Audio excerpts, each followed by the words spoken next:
கர்த்தர் இந்த மாலை ஆராதனை கர்த்தர் ஆசீர்வதிக்கும்படியாக நம்ம எல்லாரும் ஜெபத்தில் தரித்திருப்போம். பரிசுத்த பிதாவே, இயேசு கிறிஸ்து நாமத்தினாலே நாங்கள் இந்த வேளையிலே எங்களை தாழ்த்தி தர்றோம்ப்பா. அப்பா பிதாக்காக சோத்திரப்பா, இயேசு கிறிஸ்துக்காக சோத்திரப்பா, பரிசுத்தாயுதனுக்காக சோத்திரப்பா. இந்த நல்ல மாலை வேளைக்காக சோத்திரம் கர்த்தாவே, சோத்திரப்பா சோத்திரப்பா. காலையில் கர்த்தாவே சோத்திரப்பா, எங்களில் அன்பு கூர்ந்து எனக்காக தம்மை தாம் ஒப்பு கொடுத்ததுக்காக சோத்திரப்பா. அண்டரே எங்கள் அன்பு கூர்ந்த தேவனே சோத்திரப்பா.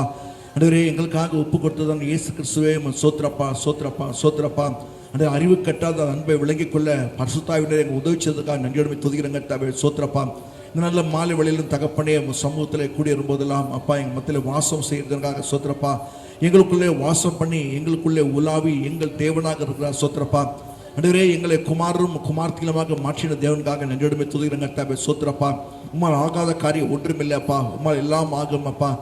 சோத்திரங்கட்ட தேவனால் கூடாத காரியம் ஒன்றுமில்லைப்பா, தேவனால் எல்லாம் கூடப்பா. இந்த மாலையில் நீ என்ன செய்ய சித்தப்படுகிறோ நீ அதை செய்து முடிக்கிறதுக்காக சோத்திரப்பா. அண்டவரே சோத்திரங்கட்ட கர்த்தருடைய சித்தம் அவர் கையினால் வாய்க்கும்ப்பா. உங்கள் சித்தத்தின்படி இந்த ஆராதனையை எங்களுக்கு ஆசீர்வாதமாக மாற்றி தரப்பட்டிருக்கா சோத்திரப்பா. ஜெபத்தை கேட்கறதுக்காக சோத்திரப்பா. பாடலில் மகியும் படுறதுக்காக சோத்திரப்பா. தொழுது கொள்ளும்போது மத்தியிலே சமீபமாக வருதுக்காக சோத்திரப்பா. அண்டவரின் வார்த்தைக்காக சோத்திரம், வார்த்தையை மகிமைப்படுத்துறதுக்காக சோத்திரப்பா. அண்டவரே இந்த வார்த்தைகளுக்காக நிறைவேற்ற முடிகாட்சி வருங்கட்டாவே. வசந்தத்துக்கு நடுங்கவில்லை, என்னை நோக்கி பாருங்க சொன்னப்பா. நீ நோக்கி பார்க்கிறது எனக்காக நன்றியுடைமை துதிக்கிறங்கட்டாவே. சோத்திரங்கட்டாவே சோத்திரப்பா சோத்திரங்கட்டாவே சோத்திரப்பா சோத்திரப்பா சோத்திரங்கட்டாவே. அண்டவரே வந்திருக்கிற ஒவ்வொரு தேவனுடைய பிள்ளைகள் காட்சி வருங்கட்டாவே சோத்திரப்பா. எந்தெந்த இடத்துல இருந்து உட்கார்ந்து அப்பா உண்மையை ஆராதிக்க ஒரு சமூகத்தில் கூடி இருந்துகிறாலோ அண்டவரே அந்த இடத்துல இருந்து தேவனுடைய பிரசனம் மேல இருந்து இறங்கி அதில் ஆசிரியக்க காட்சி வருப்பா, அவளை தொடும்படி காட்சி வருப்பா. நீ பெரிய காரியம் செய்யப்பா. எல்லா துதி கனம் மகிழ்முகி சோத்திரம் இயேசு கிறிஸ்து ரத்தம் இயேசு கிறிஸ்து நாமத்தில் பிக்கிறோம் பரிசுத்த பிதாவே, ஆமென்.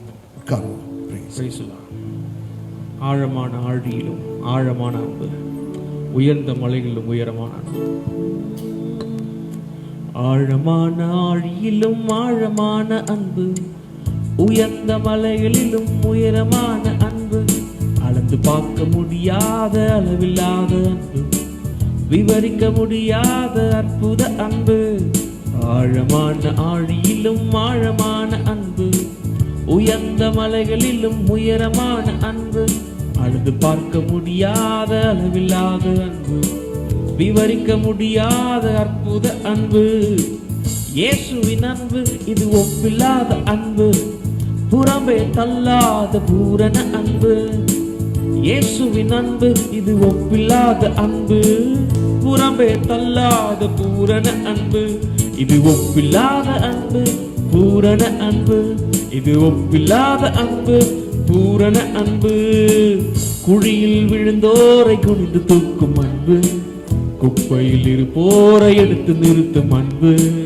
குழியில் விழுந்தோரை குனிந்து தூக்கும் அன்பு, குப்பையில் இருப்போரை எடுத்து நிறுத்தும் அன்பு. ஒடுக்கப்பட்டோரை உயர்த்திடும் அன்பு, எந்த காலத்திலும் மாறாத அன்பு. ஒடுக்கப்பட்டோரை உயர்த்திடும் அன்பு, எந்த காலத்திலும் மாறாத அன்பு. இது ஒப்பில்லாத அன்பு, பூரண அன்பு. இது ஒப்பில்லாத அன்பு, பூரண அன்பு. இயேசுவின் அன்பு இது ஒப்பில்லாத அன்பு, புறம்பே தள்ளாத பூரண அன்பு. இயேசுவின் அன்பு இது ஒப்பில்லாத அன்பு, புறம்பே தள்ளாத பூரண அன்பு. மனிதர்கள் மாறினால் மாறிடாத அன்பு, மகனாய் ஏற்றுக்கொண்ட மகா பெரிய அன்பு. மனிதர்கள் மாறினாலும் மாறிடாத அன்பு, மகனாய் ஏற்றுக்கொண்ட மகா பெரிய அன்பு. என்னையே மீட்பதற்காய் உலகத்திலே வந்து தன்னையே தந்து விட்ட தகப்பனின் அன்பு. என்னை மீட்பதற்காய் உலகத்திலே வந்து தன்னை தந்து விட்ட தகப்பனின் அன்பு. இது ஒப்பில்லாத அன்பு, பூரண அன்பு. இது ஒப்பில்லாத அன்பு, பூரண அன்பு.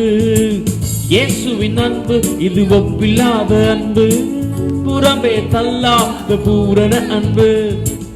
இயேசுவின் அன்பு இது ஒப்பில்லாத அன்பு, புறம்பே தள்ளாத பூரண அன்பு. இது ஒப்பில்லாத அன்பு, பூரண அன்பு. இது ஒப்பில்லாத அன்பு, பூரண அன்பு. என் மீது அன்பு கூர்ந்து பலியான சிலுவையிலே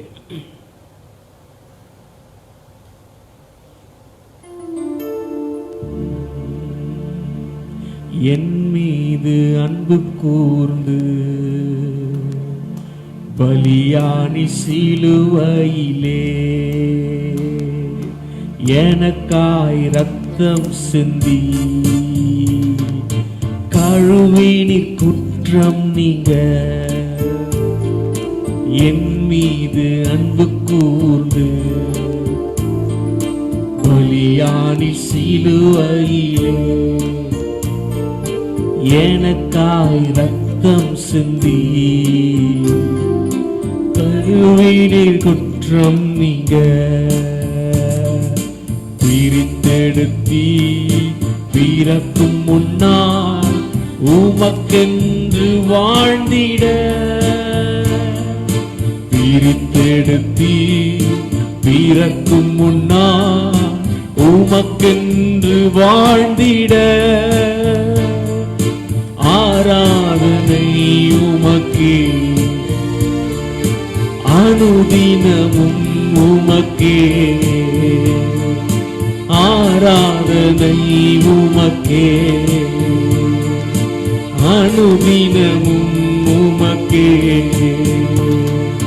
பிதாவான என் தேவனே தகப்பனே என் தந்தையே பிதாவான என் தேவனே தகப்பனே என் தந்தையே மாட்சிமையும் மகத்துவமும் உமக்குத்தானே என்றென்றைக்கும் மாட்சிமையும் மகத்துவமும் உமக்குத்தானே என்றென்றைக்கும் வல்லமையும் மகிமையும் தகப்பனே உமக்குத்தானே வல்லமையும் மகிமையும் தகப்பனே உமக்குத்தானே இரத்தத்தா பிதாவோடு ஒப்புரவாக்கி மகிழச் செய்தீர் இரத்தத்தா பிதாவோடு ஒப்புரவாக்கி மகிழச் செய்தீர் கரைபடாத மகனாக நிறுத்தி தினம் பார்க்கின்றீர் கரைபடாத மகனாக நிறுத்தி தினம் பார்க்கின்றீர் வல்லமையும் மகிமையும் உமப்பனே உமக்குத்தானே வல்லமையும் மகிமையும் தகப்பனே உமக்குத்தானே மாம்சமான திரையை அன்று கிழித்து புது வழி திறந்தீர் மாம்சமான திரையை அன்று கிழித்து புது வழி திறந்தீர் மகா மகா பரிசுத்தமும் திரு சமூகம் நுழையச் செய்தீர் மகா மகா பரிசுத்தமும் திரு சமூகம் நுழையச் செய்தீர் வல்லமையும் மகிமையும் உமப்பனே உமக்குத்தானே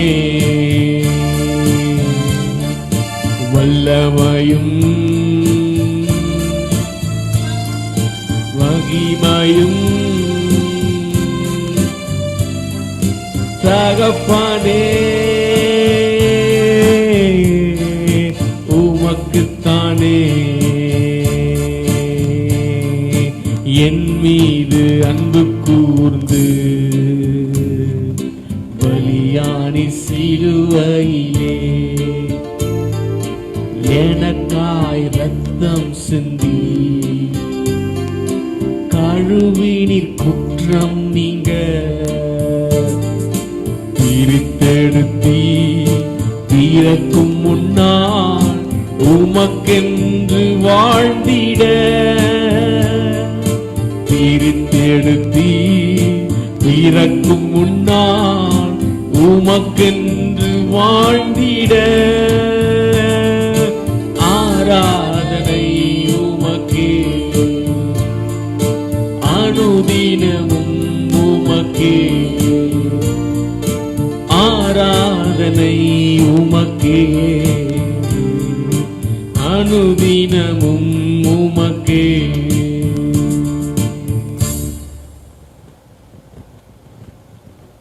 உம்மாலே எல்லாம் கூடும். ஒரு வார்த்தை சொன்னால் போதும். உம்மாலே எல்லாம் கூடும். ஒரு வார்த்தை சொன்னால் போதும். உம்மாலே எல்லாம் கூடும். ஒரு வார்த்தை சொன்னால் போதும். உங்க கிருபையே உங்க கிருபையே என்னை தாங்கி நடத்தியதே. உங்க கிருபையே உங்க கிருபையே என்னை தாங்கி நடத்தியதே. உம்மாலே எல்லாம் கூடும். ஒரு வார்த்தை சொன்னால் போதும். உம்மாலே எல்லாம் கூடும். ஒரு வார்த்தை சொன்னால் போதும். அலைமோதும் வாழ்வில் அசையாமல் நிற்க நங்கூரமாக இருப்பவரே. அலைமோதும் வாழ்வில் அசையாமல் நிற்க நங்கூரமாக இருப்பவரே. காற்றையும் கடலையும் அதட்டிய அமைதி படுத்தினதும் உங்க கிருபையே. காற்றையும் கடலையும் அதட்டிய அமைதி படுத்தினதும் உங்க கிருபை. உங்க கிருபையே உங்க கிருபையே தாங்கி நடத்தியதே. உங்க கிருபையே உங்க கிருபையே என்னை தாங்கி நடத்தியதே. கரடு முரடான பாதைகளில் வெளிச்சமாயென்றும் இருப்பவரே. கரடு முரடான பாதைகளில் வெளிச்சமாயென்றும் இருப்பவரே. வழிகளில் எல்லாம் தூதர்கள் அனுப்பி காப்பதும் உங்க கிருபையே. வழிகளில் எல்லாம் தூதர்கள் அனுப்பி காப்பதும் உங்க கிருபை. உங்க கிருபையே உங்க கிருபையே என்னை தாங்கி நடத்தியதே. உங்க கிருபையே உங்க கிருபையே என்னை தாங்கி நடத்தியதே. உம்மாலே எல்லாம் கூடும். ஒரு வார்த்தை சொன்னால் போதும். உம்மாலே எல்லாம் கூடும். ஒரு வார்த்தை சொன்னால் போதும். உங்க கிருபையே உங்க கிருபையே என்னை தாங்கி நடத்தியதே. உங்க கிருபையே உங்க கிருபையே என்னை தாங்கி நடத்தியதே. உங்க கிருபையே உங்க கிருபையே என்னை தாங்கி நடத்தியதே. உங்க கிருபையே உங்க கிருபையே என்னை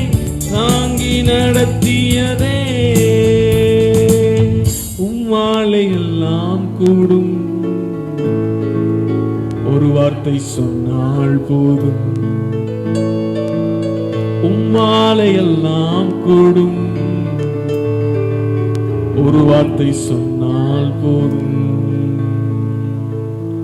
அலை மோதும் வாழ்வில் அசையாமல் இருக்க நங்கூரமாக இருப்பவரே. அலை மோதும் வாழ்வில் அசையாமல் இருக்க நங்கூரமாக இருப்பவரே. காற்றையும் கடலையும் அதட்டிய அமைதி படுத்தினதும் உங்க கிருபையே. காற்றையும் கடலையும் அதட்டிய அமைதி படுத்தினதும் உங்க கிருபையே. உங்க கிருபையே, உங்க கிருபையே என்னை தாங்கி நடத்தியதே. உங்க கிருபையே, உங்க கிருபையே என்னை தாங்கி நடத்தினதே. ஹல்லேலூயா. உங்க கிருபையே,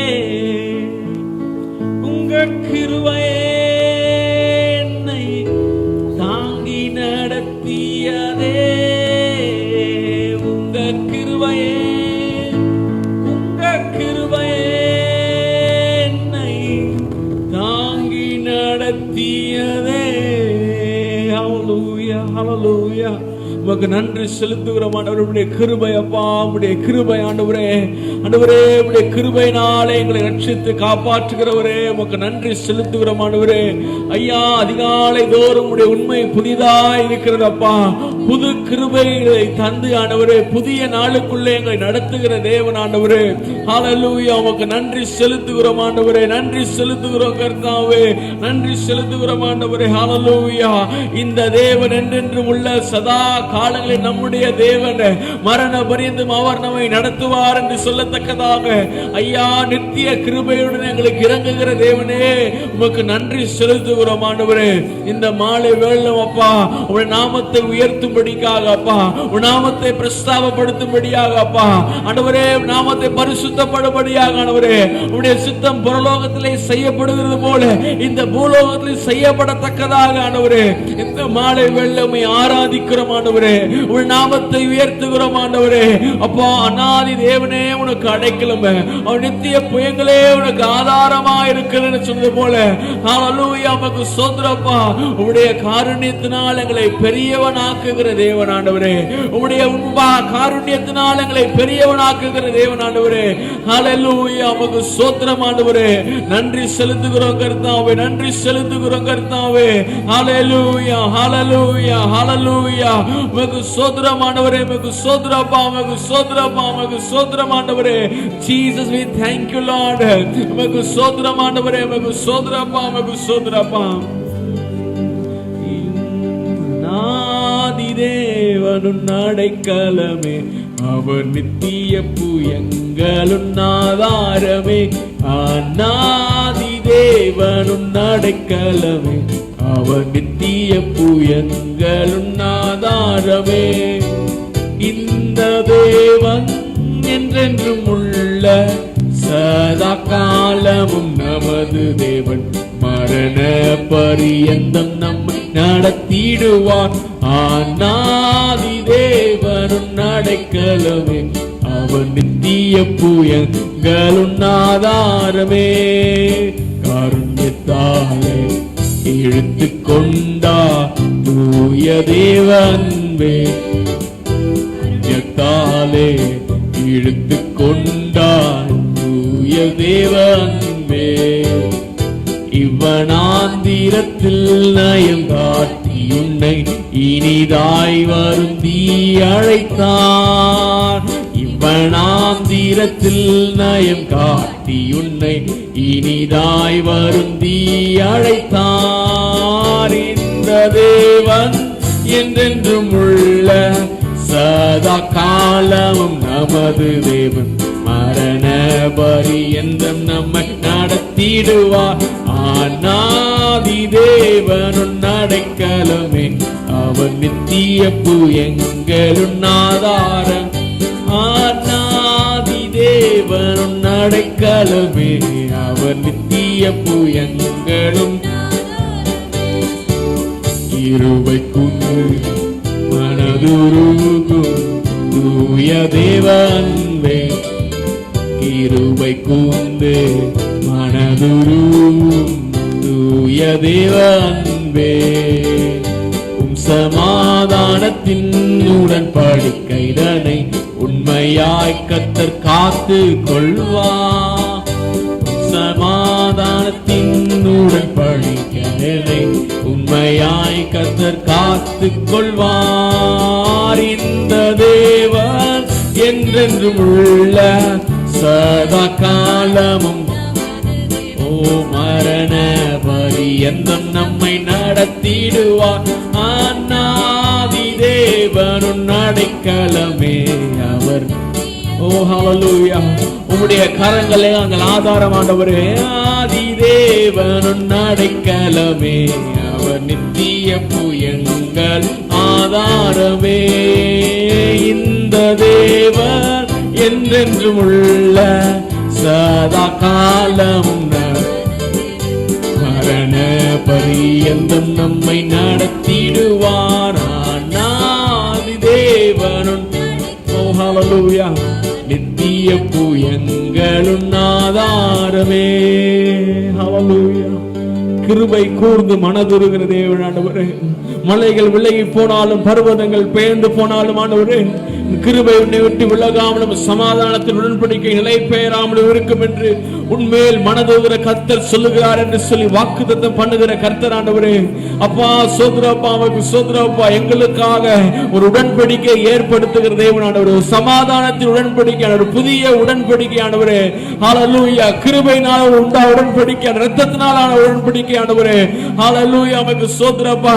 அந்த உடன்படிக்கைக்குள்ளாக வரும்பொழுது ஆண்டவரே, என் தேவன் ஆசீர்வதிக்கிறவராக இருக்கிறார், பாதுகாக்கிறவராக இருக்கிறார், பராமரிக்கிறவராக இருக்கிறார், போஷிக்கிறவராக இருக்கிறார், பலப்படுத்துகிறவராக இருக்கிறார், சத்துவம் உண்டாக செய்கிறவராக இருக்கிறார், புதிய பலனை தருகிறார். சோதரப்பா. ஹல்லேலூயா. அப்பா சோதரப்பா, உம்முடைய புயங்கள் ஆதாரம், உம்முடைய கரம் எங்களுக்கு ஆதாரமானவரே.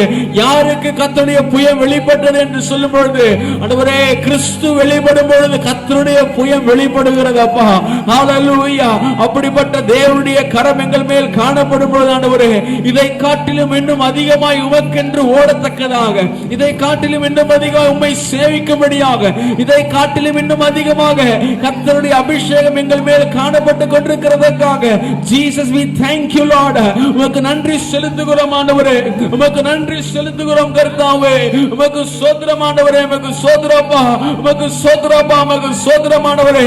கர்த்தர் அசைவாடுவீராக ஆண்டவரே. என் தேவன் அசைவாடுவீராக ஆண்டவரே. உம்முடைய பிள்ளைகள் மேல் அசைவாடுவீராக ஆண்டவரே. உங்கள் குடும்பங்கள் மேல் அசைவாடுவீராக ஆண்டவரே. உம்முடைய வேலையில் அசைவாடுவீராக ஆண்டவரே. எங்கள் தேசத்தின் மேல் அசைவாடுவீராக ஆண்டவரே. இந்த உலகத்திலே கர்த்தர் அசைவாடுவீராக ஆண்டவரே. கர்த்தர் எழுந்தருளுவீராக ஆண்டவரே. என் தேவன் இந்த உலகத்தில் எழுந்தருளுவீராக ஆண்டவரே. உம்முடைய ராஜ்யம், உம்முடைய சித்தம், உம்முடைய தரிசனம், உம்முடைய வல்லமை இந்த தேசத்தில் இந்த உலகத்தில் காணப்படுவதாக ஆண்டவரே. ஹல்லேலூயா. ஆண்டவரே சோத்ரப்பா, மனிதர்களை நம்பி அல்ல ஆண்டவரே, மனுஷராலும் அல்ல அப்பா, மனுஷர் மூலமாய் அல்ல ஆண்டவரே, உதவி செய்கிற தேவனை நோக்கி எங்கள் கண்களை ஏறெடுக்கிறோம் ஆண்டவரே. ஹல்லேலூயா. உமக்கு சோத்ரப்பா. உமக்கு சோத்ரம் ஆண்டவரே. அப்பா சோத்ரப்பா. உமக்கு சோத்ரம் ஆண்டவரே. அன்று அப்பா சபையார் ஆண்டவரே ஒன்று கூடி வீடுகளில் ஜெபம் பண்ணும் பொழுது ஆண்டவரே, கர்த்தர் சிறையிருப்பை மாற்றினீர் ஆண்டவரே. இந்த நாட்களில் அப்பா அப்பா திருச்சபையாக, உம்முடைய பிள்ளைகளாக, தனிநபர்களாக, குடும்பங்களாக உம்மை துதித்துக் கொண்டிருக்கிற இடங்களில் ஆண்டவரே, என் தேவன் ஆண்டவரே, ஒரு சிறையிருப்பை திருப்பி போடுகிறதுக்காக உமக்கு ஸ்தோத்திரம் ஆண்டவரே. யோபு சிறையிருப்பை மாற்றி போடுகிறார் ஆண்டவரே. எல்லாவற்றை காட்டிலும் ஆண்டவரே, எங்களுடைய பாவத்தின் சிறையிருப்பை மாற்றி போடு என்று காலை வேளையிலே கேட்டது போல கர்த்தர் சிறையிருப்புகளை மாற்றி போடுவீராக ஆண்டவரே. கட்டப்பட்ட எல்லா சூழ்நிலைகளும் ஆண்டவரே, நஸ்ரேனாகிய இயேசு கிறிஸ்து நாமத்தினாலே கட்டவிழ்க்கப்படுவதாக அப்பா. ஹல்லேலூயா. உமக்கு ஸ்தோத்திரம் ஆண்டவரே. கர்த்தர் வானத்தின் பலகணிகளை திறந்தருளுவீராக ஆண்டவரே. உடைய பிள்ளைகள் மேல் அப்பா உடைய அப்பா முன்மாறிய பின்மாறிய வருஷிக்க செய்கிறதற்காக உமக்கு நன்றி செலுத்துகிறோம் ஆண்டவரே. ஹல்லேலூயா ஹல்லேலூயா ஹல்லேலூயா ஹல்லேலூயா. உமக்கு ஸ்தோத்திரம் அப்பா. உமக்கு ஸ்தோத்திரம் ஆண்டவரே. எல்லா மகிமைக்கும் பாத்திரரே, எல்லா கனத்திற்கும் பாத்திரரே, எல்லா மகிமைக்கும் பாத்திரரே,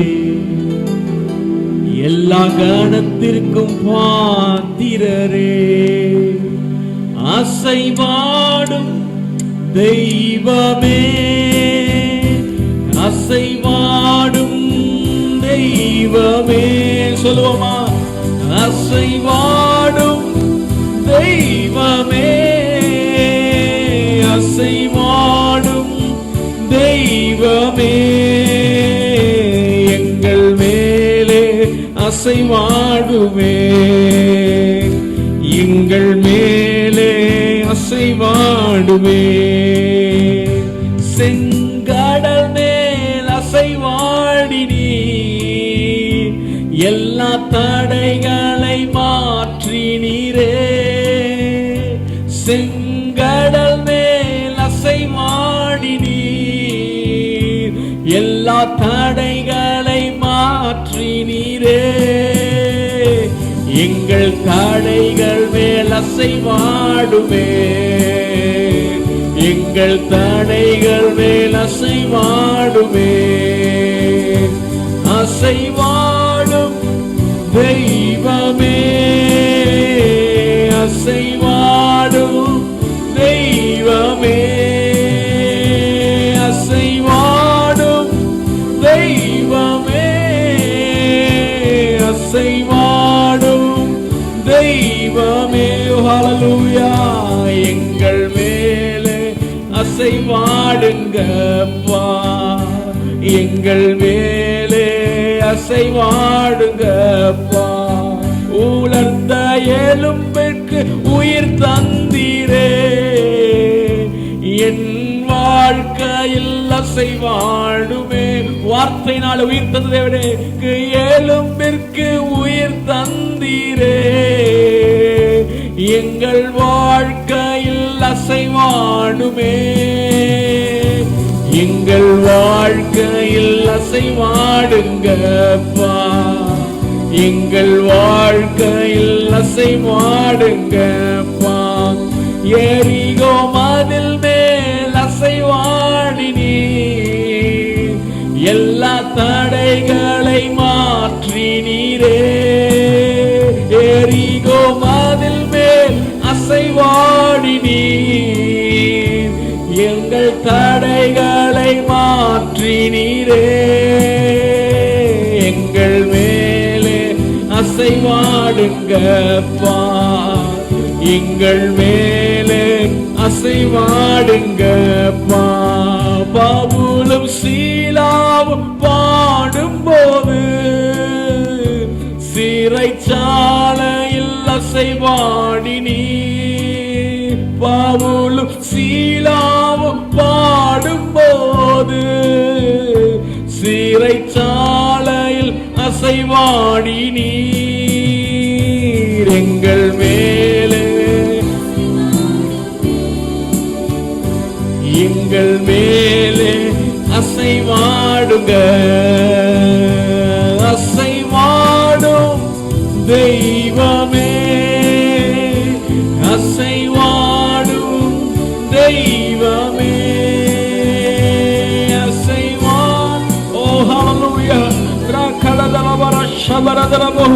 தேவன் அசைவாடி கொண்டிருக்கிறதுக்காக உமக்கு ஸ்தோத்திரப்பா.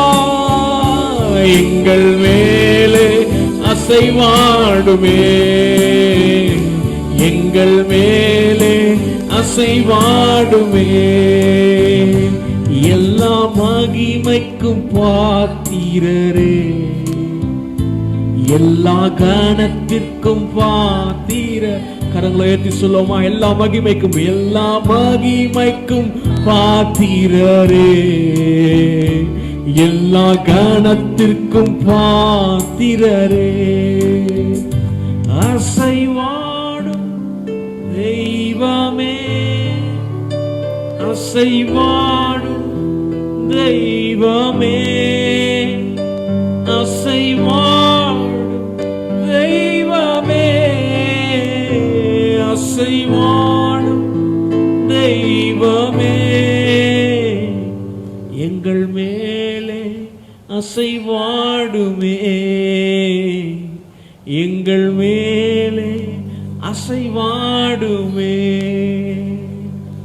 எங்கள் மேலே அசைவாடுமே,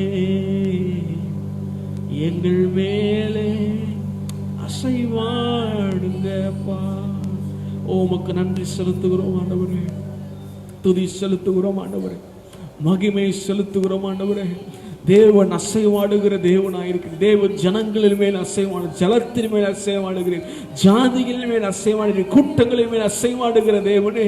அப்பா, இந்த மாலை வேளையிலும் ஆண்டவரே, என் தேவனுடைய அசைவு ஆண்டவரே, என் தேவனுடைய movement Lord, Lord let your movement be flourished among your people Lord. உம்முடைய அப்பா அசைவு ஆண்டவரே, உம்முடைய பிள்ளைகள் உள்ளத்திலே காணப்படுவதா ஆண்டவரே. துர்ச்செய்தியை கேட்கிறதுனால ஆளுகிற ஒரு அசைவு அல்ல ஆண்டவரே. அப்பா, அசைந்து போகிற ஒரு காரியம் அல்ல ஆண்டவரே. அப்பா, உம்முடைய வார்த்தையிலே கட்டப்பட்டவர்களாக, உம்முடைய கண்மலையாக கிறிஸ்து மேலே கட்டப்பட்டவர்களாக, ஹல்லேலூயா, அப்படிப்பட்ட ஒரு திடகாஸ்திரமான எங்கள் மேல் உம்முடைய பிரசன்னத்தின் அசைவை மாத்திரம் நாங்கள் புரிந்து கொள்ள வேண்டும் ஆண்டவரே. உம்முடைய பிரசன்னத்தின் அசைவை நாங்கள் எங்கள் வாழ்க்கையில் நாங்கள் அனுபவிப்போம் என்று சொன்னால், ஹல்லேலூயா, அப்பா, எந்த ஒரு துர்ச்செய்தியும் ஆண்டவரே, எந்த ஒரு அப்பா சோதரப்பா, எந்த ஒரு ஆண்டவரே போராட்டமும் ஆண்டவரே, எந்த ஒரு ஹல்லேலூயா, எந்த ஒரு கஷ்டமானவரே எங்களை அசைத்து போட முடியாது என்று நாங்கள் அறிந்திருக்கிறோம் ஆண்டவரே. ஹல்லேலூயா. அப்பா, பவுல் சொல்லுகிறதே போல உபத்திரம், வியாகுலம், துன்பம், துக்கம், துயரம், நிர்வாணம் எது இருந்தாலும் கிறிஸ்துவின் அன்பை விட்டு எங்களை பிரிக்க மாட்டாது என்று நாங்கள் நிச்சயித்திருக்கிறோம் ஆண்டவரே. அப்பா, இந்த சூழ்நிலையிலும் ஆண்டவரே, இந்த அப்பா கடினமான பொருளாதார ரீதியாக, மன ரீதியாக, பண ரீதியாக ஆண்டவரே, அநேக சூழ்நிலைகள் வாயில், அநேக குழப்பமான யோசனைகள் மத்தியிலே நாங்கள் காணப்பட்டாலும் ஆண்டவரே, அப்பா, நாங்கள் எங்கள் இருதயத்தை உம்மிடத்திற்கு நாங்கள் ஒருமுகப்படுத்துகிறோம் ஆண்டவரே. ஹல்லேலூயா. உமக்கு ஸ்தோத்திரப்பா, உமக்கு ஸ்தோத்திரம் ஆண்டவரே, உமக்கு ஸ்தோத்திரப்பா, உமக்கு ஸ்தோத்திரப்பா ஆண்டவரே, ஸ்தோத்திரப்பா, உமக்கு ஸ்தோத்திரப்பா, ஹல்லேலூயா, உமக்கு ஸ்தோத்திரம் ஆண்டவரே, உமக்கு ஸ்தோத்திரம் ஆண்டவரே. நாங்கள் உம்மிடத்திற்கு ஒருமுகப்படுத்தும் போது என் தேவன் ஒரு பெரிய காரியம் எங்களுக்காக நீ செய்து கொண்டிருக்கிறதுக்காக உமக்கு ஸ்தோத்திரம் ஆண்டவரே. ஹல்லேலூயா, ஹல்லேலூயா, உமக்கு ஸ்தோத்திரப்பா. ஒரே ஒரு பாடலை பாடி ஆராதனை முடித்துக் கொள்வோம். மலைகள் விலகி போனாலும், பர்வதங்கள் பெயர்ந்து போனாலும், மலைகள் விலகி போனாலும், பர்வதங்கள் பெயர்ந்து போனாலும், அவர் கிருபை, அவர் இரக்கம் மாறாது எங்கள் வாழ்விலே. அவர் கிருபை, அவர் இரக்கம் மாறாது எங்கள் வாழ்விலே. என்னை விட்டு விலகாத ஆண்டவர், என்னை என்று கைவிடாத சிநேகிதர், என்னை விட்டு விலகாத ஆண்டவர், என்னை ஒருபோதும் கைவிடாத சிநேகிதர், ஜீவன் தந்த எனக்காக ஜீவன் தந்த ரட்சகர், என் வாழ்வில் என்று போதுமானவர், எனக்காக ஜீவன் தந்த ரட்சகர், என் வாழ்வில் என்று போதுமானவர். மலைகள் விலகி போனாலும், பர்வதங்கள் பெயர்ந்து போனாலும், மலைகள் விலகி போனாலும், பர்வதங்கள் பெயர்ந்து போனாலும், அவர் கிருபை, அவர் இரக்கம் மாறாது எந்த வாழ்விலே. அவர் கிருபை, அவர் இரக்கம் மாறாது எந்த வாழ்விலே. விசுவாசத்தோடு சொல்லுவோம். யெகோவா நிஸ்ஸி எந்த ஜெயமானவர், யெகோவா ஷம்மா என்னோடு இருப்பவர், யெகோவா நிஸ்ஸி எந்த ஜெயமானவர், யெகோவா ஷம்மா என்னோடு இருப்பவர். என் வாழ்வு நம்பிக்கையானவர், என் வாழ்வில் என்று போதுமானவர். என் வாழ்வின் நம்பிக்கையானவர், என் வாழ்வில் என்று போதுமானவர். மலைகள் விலகி போனாலும், பர்வதங்கள் பெயர்ந்து போனாலும், மலைகள் விலகி போனாலும், பர்வதங்கள் பெயர்ந்து போனாலும், அவர் கிருபை அவர் இரக்கம் மாறாது என் வாழ்விலே. அவர் கிருபை அவர் இரக்கம் மாறாது என் வாழ்விலே. எந்த சுகமானவர் யெகோவா ராஃபா, எந்த சுகமானவர் யெகோவா ரூவா, எந்த மெய்ப்பரானவர் யெகோவா ராஃபா, எந்த சுகமானவர் யெகோவா ரூவா, எந்த மெய்ப்பரானவர். வழுவாமல் என்னை என்றும் காப்பவர், என் வாழ்வில் என்று போதுமானவர். வழுவாமல் என்னை என்றும் காப்பவர், என் வாழ்வில் என்றும் போதுமானவர். மலைகள் பெயர்ந்து பர்வதங்கள் பெயர்ந்து போனாலும், மலைகள் விலகி போனாலும், பர்வதங்கள் பெயர்ந்து போனாலும், அவர் கிருபை அவர் இரக்கம் மாறாது எந்த வாழ்விலே. அவர் கிருபை அவர் இரக்கம் மாறாது எந்த வாழ்விலே. அவர் கிருபை அவர் இரக்கம் மாறாது எந்த வாழ்விலே. எனக்காக ஜீவன் தந்த ரட்சகர், என் வாழ்வில் என்றும் போதுமானவர். என் வாழ்வின் நம்பிக்கையானவர், என் வாழ்வில் என்றும் போதுமானவர். வழுவாமல் என்னை என்றும் காப்பவர், என் வாழ்வில் என்றும் போதுமானவர். எங்கள் அன்பின் பரலோக பிதாவே, ஆசீர்வதிக்கப்பட்டதான இந்த மாலை வேலைக்காக நன்றி செலுத்துகிறோம். இந்த மே மாதத்தின் 2வது வாரம் வரைக்குமாக கர்த்தருடைய கரம் எங்களை பாதுகாத்து, யெகோவா நிசி எங்களுக்கு ஜெயம் தந்து, யெகோவா ஷம்மா எங்களோடு கூட இருந்து, யெகோவா ராஃபா எங்களுக்கு சுகம் தந்து, யெகோவா ரூவா எங்கள் மெய்ப்பராய் இருந்து நாங்கள் தாழ்ச்சி அடையாதபடிக்கு எங்களை பாதுகாத்து வழி நடத்தி கொண்டு வந்ததற்காக உமக்கு நன்றி செலுத்துகிறோம். ஒழுவாமல் எங்களை காக்கும்படியாக மாசற்றவர்களாக உடைய சன்னிதானத்திலே சேர்த்து கொள்ளவும் வல்லமை உள்ள தேவனே, இந்த மாலை வேளை ஹல்லேலூயா, இந்த மாலை வேளை உமக்கு நன்றி செலுத்துகிறோம். இந்த மாலை ஆராதனையிலும் ஆண்டவரே சூத்திரப்பா, என் தேவன் மகிமைப்பட்டதுக்காக உமக்கு சூத்திரம். நாமத்தை பிரஸ்தாபப்படுத்துகிற எந்த இடத்திலும் நான் வந்து அவளை ஆசீர்வதிப்பேன் என்று சொன்ன தேவன், என்னுடைய பிள்ளைகளை அப்பா ஆராதனையில் பங்கு பெற்ற பிள்ளைகள் வார்த்தையை கேட்க ஒவ்வொரு தேவ பிள்ளைகள் வாழ்க்கையில் என் தேவனுடைய கரமானவரே, என் தேவனுடைய வல்லமையானவரே, என் தேவனுடைய அபிஷேகம், என் தேவனுடைய அளவில்லாத கிருபையானவரே, அவளை போஷிக்கட்டும், அவளை பாதுகாத்துக் கொள்ளட்டும், அவளை பராமரிக்கட்டும். பஞ்சகாலம் முழுவதுமாக என் தேவனுடைய அப்பா எண்ணெயிலே பானையிலே மாவும் குப்பியிலே எண்ணெய் குறைந்து போகாதபடிக்கு என் தேவனுடைய கரமோலை பாதுகாத்துக் கொள்ளட்டும் என்று சொல்லி நாங்கள் ஜெபிக்கிறோம். ஆசீர்வதிங்க, மீதியான காரியங்களை பொறுப்பெடுத்துக் கொள்ளுங்க. எல்லா துதிக மகிமை ஒருவருக்கே செலுத்துகிறோம்.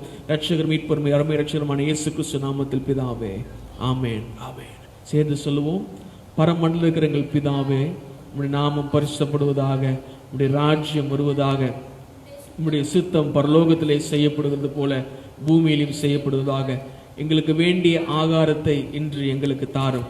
எங்கள் கடனாளிகளுக்கு நாங்கள் மன்னிக்கிறது போல எங்கள் கடன்களை எங்களுக்கு மன்னியும். எங்களை சோதனைக்கு பிரவேசிக்க பண்ணாமல் தீமையிலிருந்து எங்கள் ரட்சித்துக் கொள்ளும். ராஜ்யமும் வல்லமையும் மகிமையும் என்றென்றைக்கும் உம்முடையவைகளே. ஆமென் ஆமென். உட்காருவோம். Praise the Lord. அறிவிப்புகள். இந்த வாரத்தில் புதன்கிழமை, வியாழக்கிழமை, வெள்ளிக்கிழமை ஆகிய தினங்களில் ஃபேஸ்புக்கில் மாலை 5 மணிக்கும் யூடியூப்பில் மாலை 7 மணிக்கும் வாராந்திர கூட்டங்கள் நடைபெறும். புதன்கிழமை பைபிள் ஸ்டடி நடக்கும். வியாழக்கிழமை ஜெபம் நடைபெறும். வெள்ளிக்கிழமை உபவாச ஜெபம் சபையிலே ஆன்லைன் மூலமாக நீங்கள் அதில் பங்கு பெறும்படியாக இயேசு கிறிஸ்து நாமத்தினாலே உங்களை கேட்டுக்கொள்கிறோம். கர்த்தர் தாமே உங்களை ஆசீர்வதிப்பாராக. இந்த மாலை வேளையிலும் நாம் நம்முடைய வேத புஸ்தகங்களை எடுத்துக்கொண்டு மார்க்கு எழுதின சுவிசேஷ புஸ்தகம் the gospel according to saint Mark chapter 4 4ஆம் அதிகாரம் verse 35 to 41 35ஆம் வசனம் முதற்கொண்டு 35ஆம் வசனம் முதற்கொண்டு 41ஆம் வசனம் வரைக்கும். The gospel according to saint Mark chapter 4 verse 35 to 41. Mark எழுதின சுவிசேஷ புஸ்தகம் 4ஆம் அதிகாரம் 35ஆம் வசனம் முதற்கொண்டு 41ஆம் வசனம் வரைக்குமாக நாம் வாசிக்க கேட்போம். அன்று சாயங்காலத்தில் அவர் அவர்களை நோக்கி, அக்கறைக்கு போவோம் வாருங்கள் என்றார். அவர்கள் ஜனங்களை அனுப்பிவிட்டு அவர் படவில் இருந்தபடியே அவரை கொண்டு போனார்கள். வேறே படவுகளும் அவரோடு கூட இருந்தது. அப்பொழுது பலத்த சுழல் காற்று உண்டாகி படவு நிரம்பத்தக்கதாக அலைகள் அதன் மேல் மோதிற்று. கப்பலில் பின்னணியத்தில் அவர் தலையணையை வைத்து நித்திரையாயிருந்தார். அவர்கள் அவரை எழுப்பி, போதகரே, நாங்கள் மடிந்து போகிறது உமக்கு கவலை இல்லையா என்றார்கள். அவர் எழுந்து காற்றை அதட்டி கடலை பார்த்து, இறையாதே, அமைதலாயிரு என்றார். அப்பொழுது காற்று நின்று போய் மிகுந்த அமைதல் உண்டாயிற்று. அவர் அவர்களை நோக்கி, ஏன் இப்படி பயப்பட்டீர்கள்? ஏன் உங்களுக்கு விசுவாசம் இல்லாமல் போயிற்று என்றார். அவர்கள் மிகவும் பயந்து, இவர் யாரோ, காற்றும் கடலும் இவருக்கு கீழ்ப்படுகிறதே என்று ஒருவரோடு ஒருவர் சொல்லிக் கொண்டார்கள். அவருடைய கண்களை மூடி ஹல்லேலூயா. எங்கள் அன்பின் பரலோக பிதாவே, ஆசீர்வதிக்கப்பட்ட அந்த மாலை வேளையிலும் உடைய வார்த்தையை மகிமைப்படுத்துவீராக. எங்களோடு கூட நீர் பேசுங்க. உடைய வார்த்தையை கேட்கும்படியாக அன்றுவரே நாங்கள் ஒருமுகப்படுத்தி இருக்கிறோம். கர்த்தரால் போதிக்கப்பட்டவைகளை அப்பா பிரயோஜனமானவைகளை அன்றுவரே போதித்து நாங்கள் நடக்க வேண்டிய வழிகளை எங்களுக்கு காண்பிக்கும்படியாக ஜெபிக்கிறோம். உங்களுடைய நல்ல ஆவியானவர் எங்களை செம்மையான வழிகளுக்கு இடங்களுக்கு எங்களை நடத்தி கொண்டு போங்க. நீரே எங்கள் தேவனாய் இருக்கிறீர். நீர் எங்களோடு கூட பேசுங்க. அடியனை மறைத்துக் கொள்ளுங்க அப்பா. நீர் உடைய பிள்ளைகளோடு கூட அவர் இருக்கிற சூழ்நிலைகளுக்கு, அவர் இருக்கிற இடங்களுக்கு, அவருடைய நிலைமைகளை அறிந்து கர்த்தர் நீர் இடைப்பட வேண்டுமாய் ஜெபிக்கிறோம். நீர் பேசுகின்ற தேவன் அப்பா. நீர் உடைய பிள்ளைகளோடு பேசுங்க. அடியனை மறைத்துக் கொள்ளுங்க. எல்லா துதிக மகிமை ஒருவருக்கு சுத்த ரட்சகர் இயேசு கிறிஸ்து நாமத்தில் பிதாவே, ஆமென். உட்காருவோம். மார்க் எழுதின சுவிசேஷ புஸ்தகம் 4ஆம் அதிகாரம் 35ஆம் வசனம் முதற்கொண்டு 41ஆம் வசனம் வரைக்கும். அதிக முறை நான் இந்த பிரசங்கத்தை கிட்டத்தட்ட 2 முறை நான் இந்த அதிகாரத்திலிருந்து நான் பிரசங்கம் செய்திருக்கிறேன். இந்த 4ஆம் அதிகாரம் கடைசி 35ஆம் வசனம் முதல் 41ஆம் வசனம் வரைக்கும் எல்லாருக்கும் தெரிந்ததான ஒரு இயேசு கிறிஸ்துவும் அவருடைய சீஷர்களுக்கும் நடுவில் நடந்த ஒரு அழகான ஒரு சம்பவத்தை இங்கே பார்க்கிறோம். 35ஆம் வசனம் முதல் 41ஆம் வசனம் வரைக்கும் நாம் பார்க்கும்பொழுது அங்கே அவர்கள் கலிலேய கடலிலே அவர்கள் பிரயாணப்பட்டு ஒரு இடத்துலேருந்து கனசரத்துக்கு நேராக அவர்கள் கடந்து போய் கொண்டிருக்கிறார்கள்.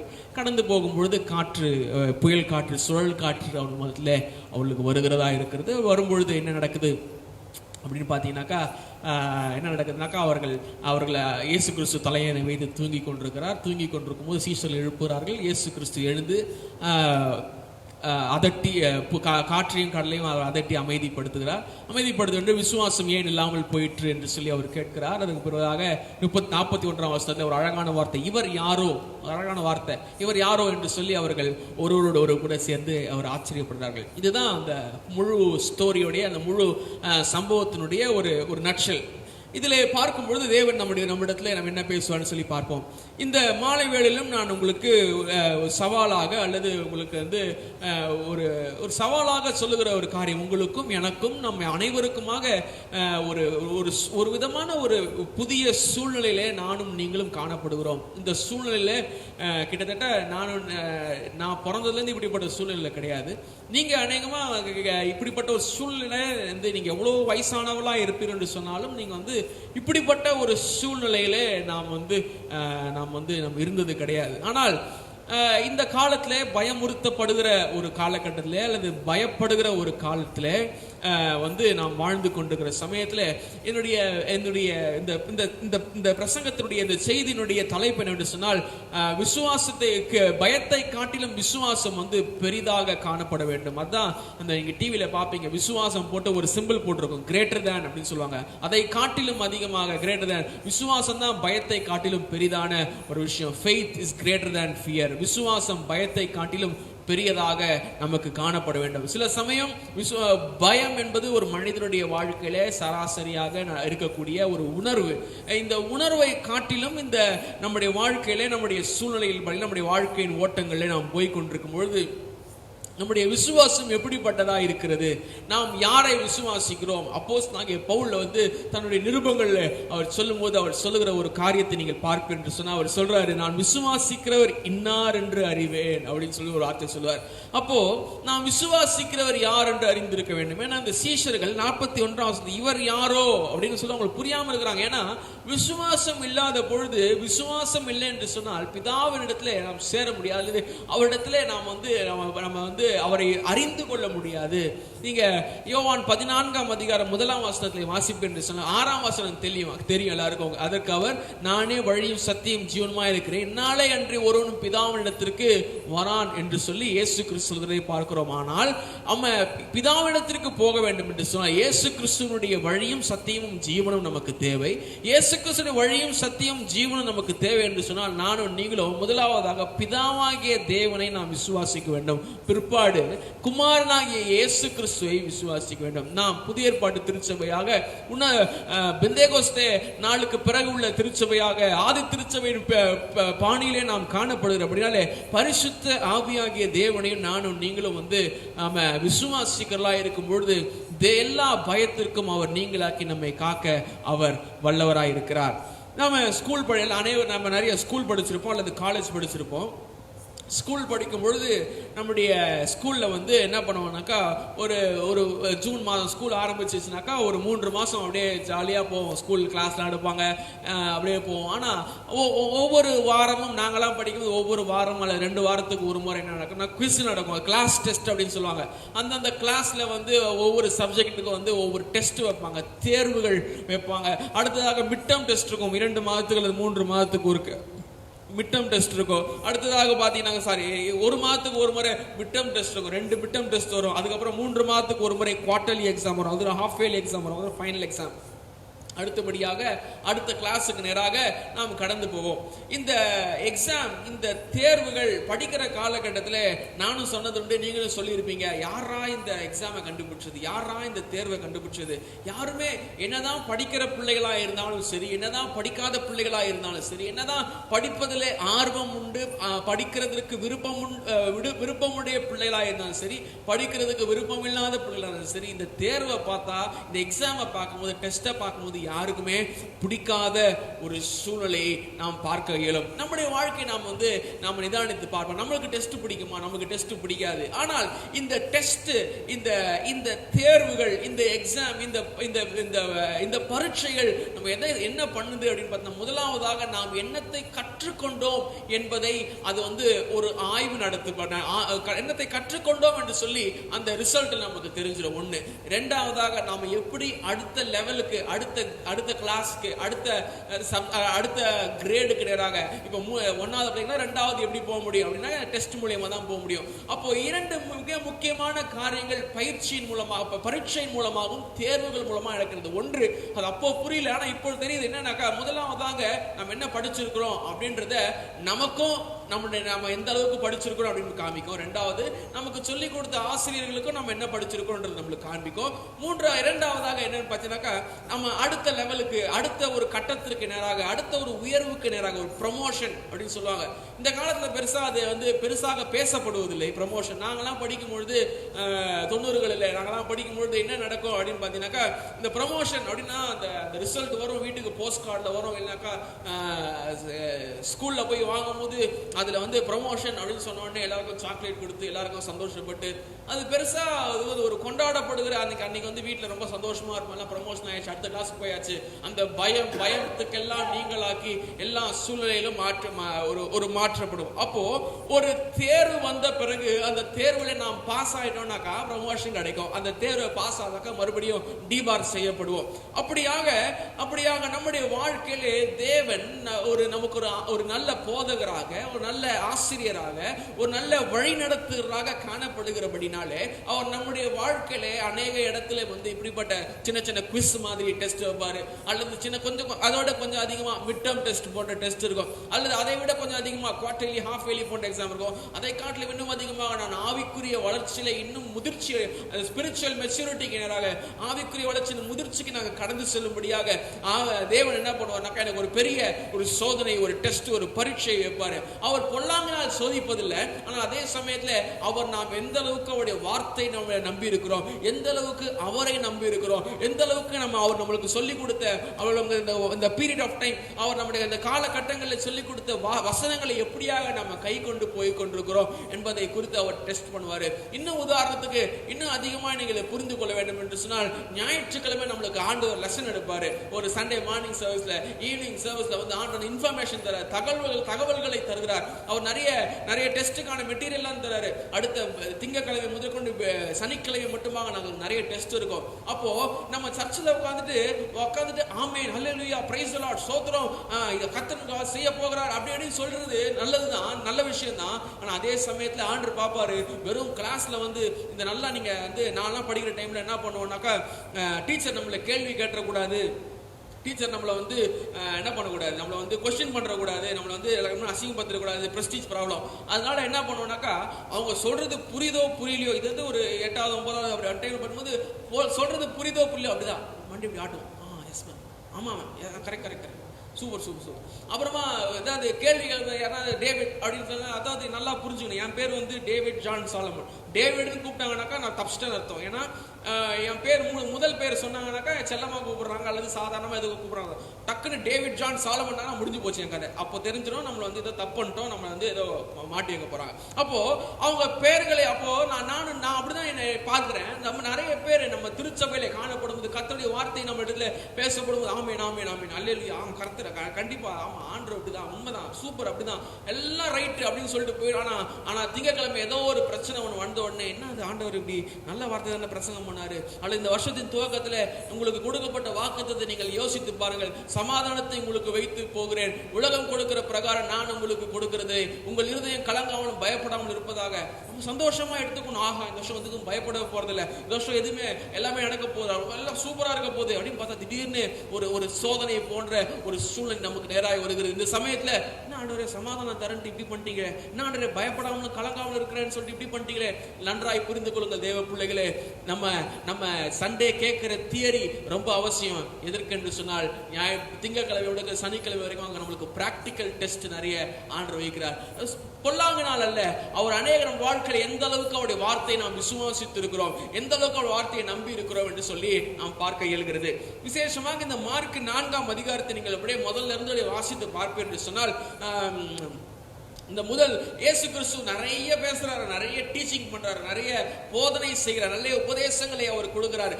ராஜ்யத்தை குறித்த உபதேசத்தை, தேவனுடைய ராஜ்யத்தை குறித்த உபதேசத்தை அவர் பேசிக்கொண்ட, தேவனுடைய அரசாட்சி எப்படியா இருக்காங்க, தேவன் எப்படியாக அவர் வந்து ஆளுகை செய்கிறதா இருக்கிறார், தேவனுடைய சித்தம் எப்படிப்பட்டவர்களா இருக்கும், தேவனுடைய சித்தத்தை செய்கிறவர்கள் எப்படிப்பட்டவர்களா இருப்பார்கள் என்று சொல்லி அநேக காரியங்களை பேசுகிறார். நீங்க வாசித்து பார்ப்பீர்கள் சொன்னால் முதல் 9 வசனத்தை மார்க்கின் சுவிசேஷம் 4ஆம் அதிகாரம் முதல் 9 வசனத்திலே வாசித்து பார்ப்பது சொன்னால், அங்கே விதைக்கிறவன் ஒரு விதைக்க புறப்பட்டான் அப்படின்னு சொல்லிட்டு சில விதை வழி அருகே, சில விதை கற்பாறையில, சில விதை முள்ளில, சில விதை நல்ல நிலங்களை விழப்படுகிறது, அது எப்படியாக பலன் கொடுக்கிறது என்று சொல்லி பேசுகிறார். 10லிருந்து 12 பார்த்தீங்கன்னாக்கா நம்முடைய சீஷர்களை பார்த்து அவர் ஒரு சில காரியங்களை பேசுகிறார். 10லிருந்து 12 நீங்கள் வாசித்து பார்ப்பது சொன்னால், அவர் தனித்திருக்கிற போது 12 கூட அவரை சூழ்ந்திருந்தவர்கள் அந்த ஓமையை குறித்து அவரிடத்தில் கேட்டாங்க. ஓமைகளாக அவர் பேசிக் கொண்டிருக்கிறார். நம்முடைய சீசனத்திலே தம்மை பின்பற்ற திரளான ஜனங்களிடத்திலே ஊமைகளாக பேசிக் கொண்டிருக்கிறார். ஆனால் தனித்து ஆங்கிலத்தில் பண்ணா he asked for a private time with his disciple. ஆண்டவரோடு கூட தனித்திருக்கிற அனுபவத்தை சீஷர்களுக்கு அவர் கற்றுக் கொடுக்கிறார். 13-20 பாத்தீங்கன்னாக்கா அந்த ஓமையை முதல் 9 வசனங்களில் சொல்லப்பட்ட ஓமையை அவர் வெளிப்படுத்துகிறார். அவர் அதுக்கான வியாக்கியானத்தை அர்த்தத்தை சொல்லித் தருகிறார்.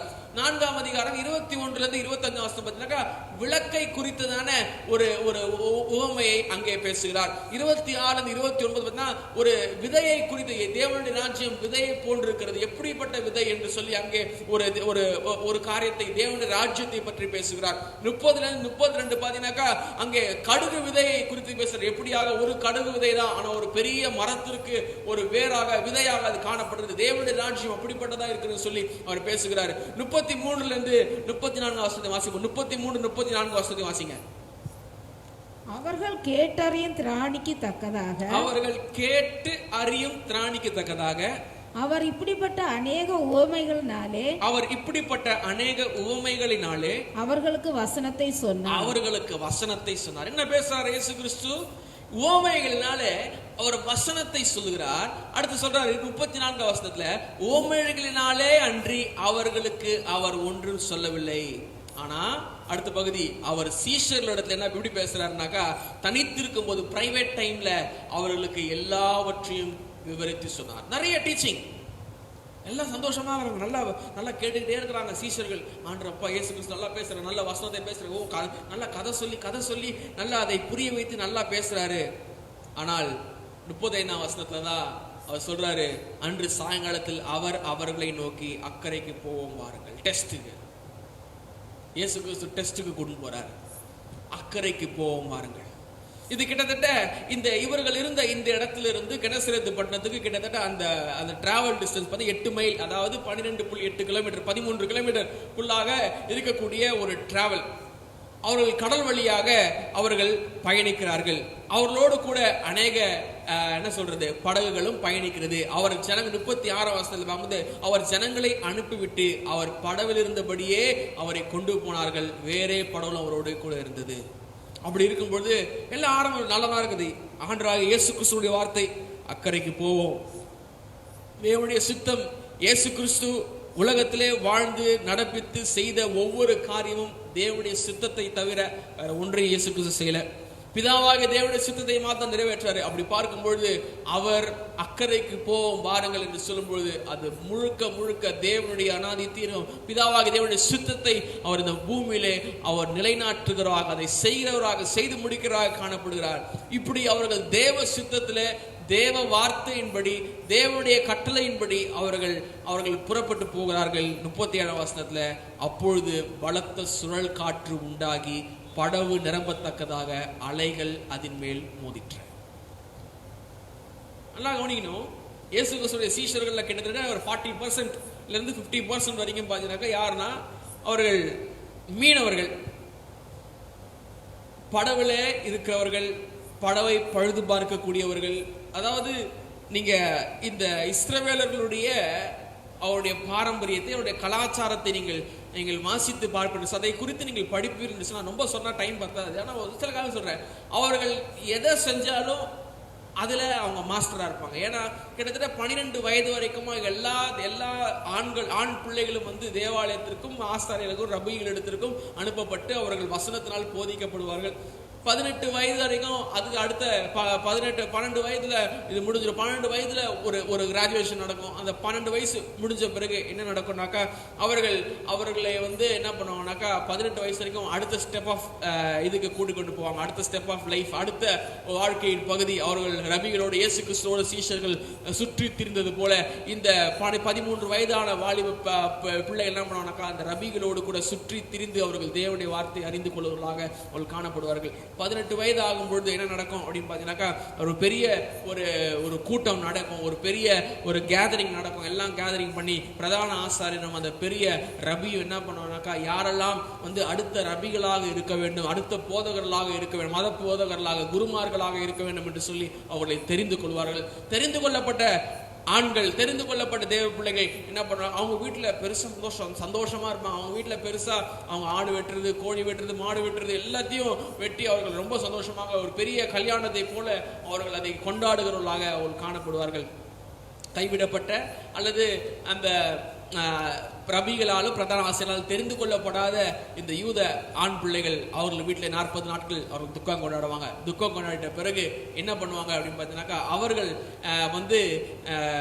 வேற தொழில்களுக்கு நேராக அவர்கள் பணி மாற்றி அமர்த்தப்படுவார்கள். அதாவது இந்த டாக்ஸ் கலெக்டிங் ஆயக்காரர்களாக இருப்பது, அல்லது மீனவர்களாக இருப்பது, மற்ற அரசியல் காரியங்கள் இருக்கிறது, மற்ற வியாபாரம் செய்கிறது, மற்ற காரியங்களுக்கு நேராக வேற பிசினஸ், அதாவது மத குருமார்களை தவிர்த்து வேற என்ன பிசினஸ் இருக்குது என்பதை பார்த்து அவளே அதிலே பணி அமர்த்தப்படுவார்கள். அப்படி அமர்த்தப்படும் பொழுது அவர்கள் மிக மிக தெளிவாக போதிக்கப்படுவார்கள். மிக மிக தெளிவாக, அதாவது ஒருவன் மீனவன் என்று சொன்னால் அவன் மாஸ்டர் ஆஃப் ஃபிஷர்மேனாக இருப்பான். அவனை போல ஞானமுள்ள அல்லது அவனை போல அனுபவம் உள்ள, அவனை போல புத்தி கூர்மை உள்ள, அவனை போல ஒரு அறிவுள்ள ஒரு மனிதனை நீங்க அதுல பார்க்க முடியாது. நம்ம தமிழ்ல சொல்றது போல செய்வதை திருந்த செய் அப்படின்னு சொல்லுவாங்க. அது மாதிரி அவர்கள் இந்த மீனவர்கள் ரொம்ப அழகாக திறமையானவர்களாக இருப்பாங்க. விசேஷமாக இயேசு கிறிஸ்துவோடு கூட இருந்த இந்த மீனவ சீஷர்களும் பார்த்தீங்கன்னாக்கா அவர்களும் மிக திறமையானவர்கள், அநேக அனுபவம் உடையவர்கள். ஆனால் அவர்களும் இந்த சூழ்நிலையிலே பயந்திருக்கிறார்கள். அதுதான் மேட்டர். இவர்கள் இதுக்கு முன்பதாக காற்றை பார்த்தது இல்லையா, கண்டிப்பா பார்த்திருப்பாங்க. இதுக்கு முன்பதாக கடல் சீற்றத்தை பார்க்கலையா, கண்டிப்பா பார்த்திருப்பாங்க. இதுக்கு முன்பதாக சுழல் காற்றை பார்க்கவில்லையா, கண்டிப்பா பார்த்திருப்பாங்க. எல்லாவற்றையும் பார்த்திருக்கிறாங்க. ஆனால் இருந்தாலும் இந்த சுழல் காற்று ஒரு வித்தியாசமான சுழல் காற்று. ஏன்னா கிரேக்க பதத்துல இந்த வார்த்தைக்கு வேற மற்ற இடத்துல வருகிற வார்த்தைகளுக்கும் இந்த ஒரு குறிப்பிட்ட சூழ்நிலையில இந்த ஒரு குறிப்பிட்ட இடத்துல சொல்லப்படுற வார்த்தைக்கும் வித்தியாசம் இருக்குது. என்ன பார்த்தா கிரேக்க வார்த்தை லைலாப் அப்படின்றாங்க. LAILAPS லைலாப் அப்படின்றாங்க இந்த சுழல் காற்றுக்கு. இந்த சுழல் காற்று என்ன, ஒரு சடன் விண்ட் ஸ்ட்ராம், ஒரு சடுதியான ஒரு சுழல் காற்று அல்லது ஒரு புயல், ஒரு ஹரிகேன் போன்ற ஒரு காரியம். அல்லது இன்னும் புரிந்து கொள்ள வேண்டும் என்று சொன்னால், நீங்க இந்த கலிலேயா கடலை அல்லது இந்த கலிலேயா சி ஆஃப் கேலிலி, இந்த கலிலேயா கடலை பார்த்தீங்கன்னா அதை சுற்றிலும் மலைகள் இருக்கும். அதை சுற்றிலும் மலைகள் இருக்கும். இப்போ என்ன நடக்குதுன்னாக்கா, காற்று ஒரு புறமாய் வீசும் பொழுது அது மலைகளால் தடுக்கப்பட்டு ஒரு முனையிலிருந்து அடுத்த முறை இப்படி சுத்த ஆரம்பிக்கும். இதனுடைய வேகம் அதிகமாகும் பொழுது, இந்த வேகம் அதிகமாக நடுவில் இருக்கக்கூடிய கடல், நடுவில் இருக்கக்கூடிய இந்த கலிலேயா கடல் என்னன்னாக்கா, அதனுடைய கரண்ட் பாஸ் ஆகி அது இன்னும் வேகமாக சுத்தும். அதாவது சுழின்னு சொல்லுவோம் பாத்தீங்களா. அப்போ இந்த சுழல் காற்று என்பது என்ன பண்ணுதுனாக்கா, அவர்கள் இருக்கக்கூடிய முழுமையான அவருடைய வாழ்க்கை அல்லது அவருடைய பயணத்தையும் எல்லாவற்றையும் திசை திருப்பத்தக்கதாக, வழிமாற்றி அமைக்க செய்யத்தக்கதாக, மாத்திரமல்லாமல் ஒரு பெரிய சுழலை அங்கே உருவாக்குறதை காணப்படுகிறது. ஒரு ஃபனல் மாதிரி.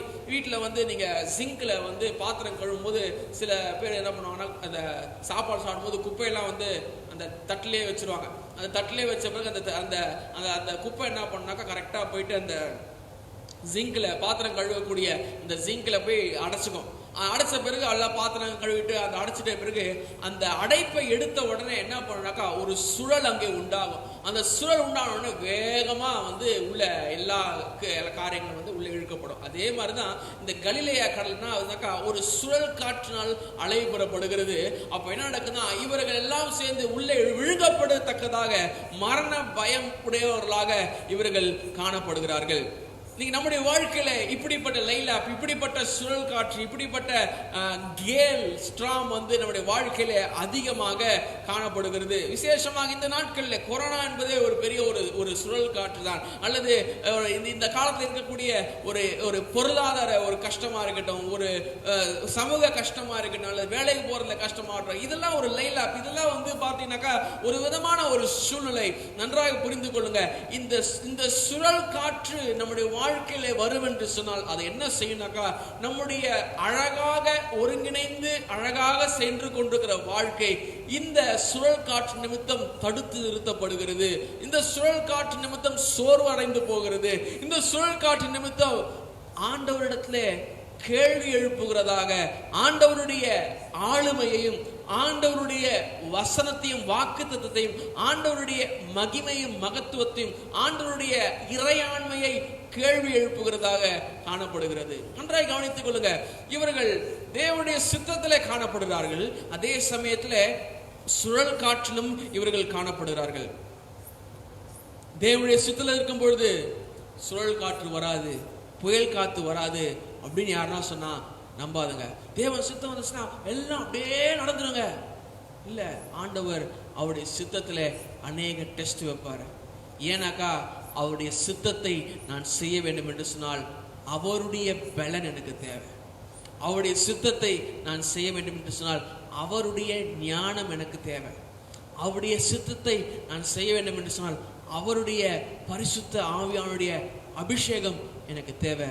இதெல்லாம் இல்லாம அவருடைய சித்தத்தை நான் செய்து முடிக்க முடியாது. யோசித்து பாருங்க. இவங்க கேட்டுக்கலாம், நான் ஆண்டவரே, நான் உங்களுடைய சீஷர்கள், எல்லா ஜனங்களும் உண்மை பின்பற்றி வரல, ஆனால் நீங்க எங்க போனாலும் உண்மை பின்பற்றி வரோம், எங்கள் ஜீவன் பிரியும் வரை நாங்கள் பின்பற்றி வரோம். ஏன் ஆண்டவரே எங்களுக்கு இப்படிப்பட்ட ஒரு சூழ்நிலைக்கு நேராக எங்களை அழைத்து கொண்டு போகிறீர்கள்? டீச்சர் ஸ்கூல்ல டெஸ்ட் வைக்கும்போது படிச்ச பிள்ளைகளுக்கும் வைப்பாங்க, படிக்காத பிள்ளைகளுக்கும் வைப்பாங்க. படிக்க விருப்பம் உள்ள பிள்ளைகளுக்கும் வைப்பாங்க, படிக்க விருப்பம் இல்லாத பிள்ளைகளும் வைப்பாங்க. தேவன் அதே மாதிரிதான் இப்படிப்பட்ட சோதனையை, ஒரு சுழல் காற்று, லைலாப், இந்த சுழல் காற்றை நம்முடைய வாழ்க்கையில சில நேரம் அவர் அனுமதிக்கிறார். எதற்காக? நான் இன்னும் அவரை விசுவாசிப்பதற்காக, நான் இன்னும் அவரை நேசிப்பதற்காக, நான் இன்னும் அவர் மேல் நம்பிக்கையாய் இருப்பதற்காக கர்த்தர் இதை என் வாழ்க்கையிலே அனுப்புகிறார். ரெண்டும் ஒரே சமயத்தில் நடக்கலாம். சில சமயம் நாம சுழல் காற்றை ஆண்டவர் சித்தத்திற்கு வெளியே இருக்கும்போது, ஆண்டவர் சித்தத்தை செய்யாத பொழுது, ஆண்டருக்கு விரோதமா இருக்கும்போது எந்த விதமான புயலுக்கு அது வாழ்க்கை சுமூகமா போயிட்டு இருக்கும், சந்தோஷமா போயிட்டு இருக்கும். என்னைக்கு ஆண்டருக்கு என்று ஒரு தீர்மானம் எடுத்து, ஒரு பக்தி வைராக்கியத்துல ஒரு தீர்மானத்தை எடுத்து, தேவனுக்காக எழுத வேண்டும், தேவனுக்காக காரியங்கள் செய்ய வேண்டும், தேவனுக்காக வாழ வேண்டும், தேவனுடைய சித்தத்தை, பரலோகத்தில் ராஜ்யத்தின் சித்தத்தை பூலோகத்தில் நிறைவேற்ற வேண்டும் என்று சொல்லி நானும் நீங்களும் ஒரு கர்த்தருக்கு என்று பக்தி வைராக்கியமாக எழுதி இருக்கும் பொழுது சுழல் காற்று வரும். அப்போ உடனே சோர்ந்து போயிடக்கூடாது. ஆண்டவர், என்ன ஆண்டவரே, நான் இவ்வளவு நாள் உங்களுக்கு விரோதமா இருந்தாலும், உங்களுக்கு பிடிக்காத இருந்தாலும், எனக்கு பிடிச்சமா நான் வாழ்ந்தேன், இப்பெல்லாம் எந்த பிரச்சனையும் இல்லை, ஆனா இப்போ என் வாழ்க்கையில் இப்படிப்பட்ட ஒரு சூழ்நிலை இருக்குது. எனக்கு அன்பான தேவ பிள்ளைகளே, நன்றாக கவனித்துக் கொள்ளுங்க. நீங்கள் தேவன சித்தத்துல இருக்கும் பொழுதும் சுழல் காற்று வந்துச்சு, அதனால நான் தேவ சித்தத்தில் இருக்கிறேன்னு நினைச்சுக்காதுங்க. சில சமயம் நீங்கள் தேவனுடைய சித்தத்தில் இல்லாத பொழுது உங்களை தேவனுடைய சித்தத்திற்குள்ளாக வரவழைக்கும்படியாக கர்த்தர் புயலை, சுழல் காற்றை வாழ்க்கையில் கட்டார். யோனான் வாழ்க்கையில கவனித்து பார்த்துக் கொள்ளுங்க. தேவனுடைய சித்தத்திற்கும் பிரசன்னத்திற்கும் விரோதமாய் விலகி ஓடுகிறான். கர்த்தர் அவனை தம்முடைய சித்தத்திற்கு வரவழைக்கும்படியாக அங்கு கடலை கொந்தளிக்கப்படுகிறார், புயல் அனுப்புறார், பிரச்சனை பண்றாரு, மறுபடியும் தேவனுடைய சித்தத்துக்கு வரா. இங்க இவர்கள் தேவனுடைய சித்தத்தை தான் இருக்கிறாங்க. ஆனா ஆண்டவர் இவர்களை அப்படிப்பட்ட ஒரு சூழ்நிலையிலே அவர் ஆண்டவர் நடத்துகிறார். இதை முடிவு பண்றது நம்முடைய கரங்கள்ல கிடையாது. இது ஆண்டவருடைய, it is based on God's sovereignty. ஆங்கிலத்தில் சொன்னா it is based on God's sovereignty. தேவனுடைய இறையாண்மையை, அவருடைய ஆளுமையை, அவருடைய எஜமானத்துவத்தை சார்ந்த ஒன்று. இதுல போக்கு சொல்லவோ, இதை குற்றம் சொல்லவோ, இதுல ஏன் அப்படி ஆர்டர் பண்றீங்க அப்படின்னு கேள்வி கேட்கறதுக்கோ நமக்கு எந்த விதமான அருகதையும் தகுதியும் இல்லை. அப்போ பாத்தீங்கன்னாக்கா படகு நிரம்பத்தக்கதாக அலைகள் அதில் மேல் மோதிற்று. அவருடைய படகு நிரம்பத்தக்கதாக அலைகள் அதில் மேல் மோதிற்று. கப்பலின் பின்னணியத்தில் அவர் தலையணியை வைத்து நித்திரையாயிருந்தார். இயேசு கிறிஸ்து கப்பலின் பின்னணியத்தில் அவர் தலையணையை வைத்து என்ன பண்றாரு? நித்திரையாயிருந்தார். நம்ம ஸ்கூல்ல எக்ஸாம் எழுதும் போது, டெஸ்ட் எழுதும் போது, அத்தனை வாரம், அத்தனை மாசம் நமக்கு டீச்சர்ஸ் கத்தி கத்தி தொண்டை தண்ணி கிழிய கத்தி நம்மளுக்கு போதித்திருப்பாங்க, நம்மளுக்கு சொல்லி கொடுத்துருப்பாங்க. ஆனால் டெஸ்ட் டைம்ல அவங்க எதுவும் பேசவே மாட்டாங்க, அமைதியா இருப்பாங்க. ஒரு சில சமயம் அங்கேருந்து எழுந்து போயிடுவாங்க வெளியே.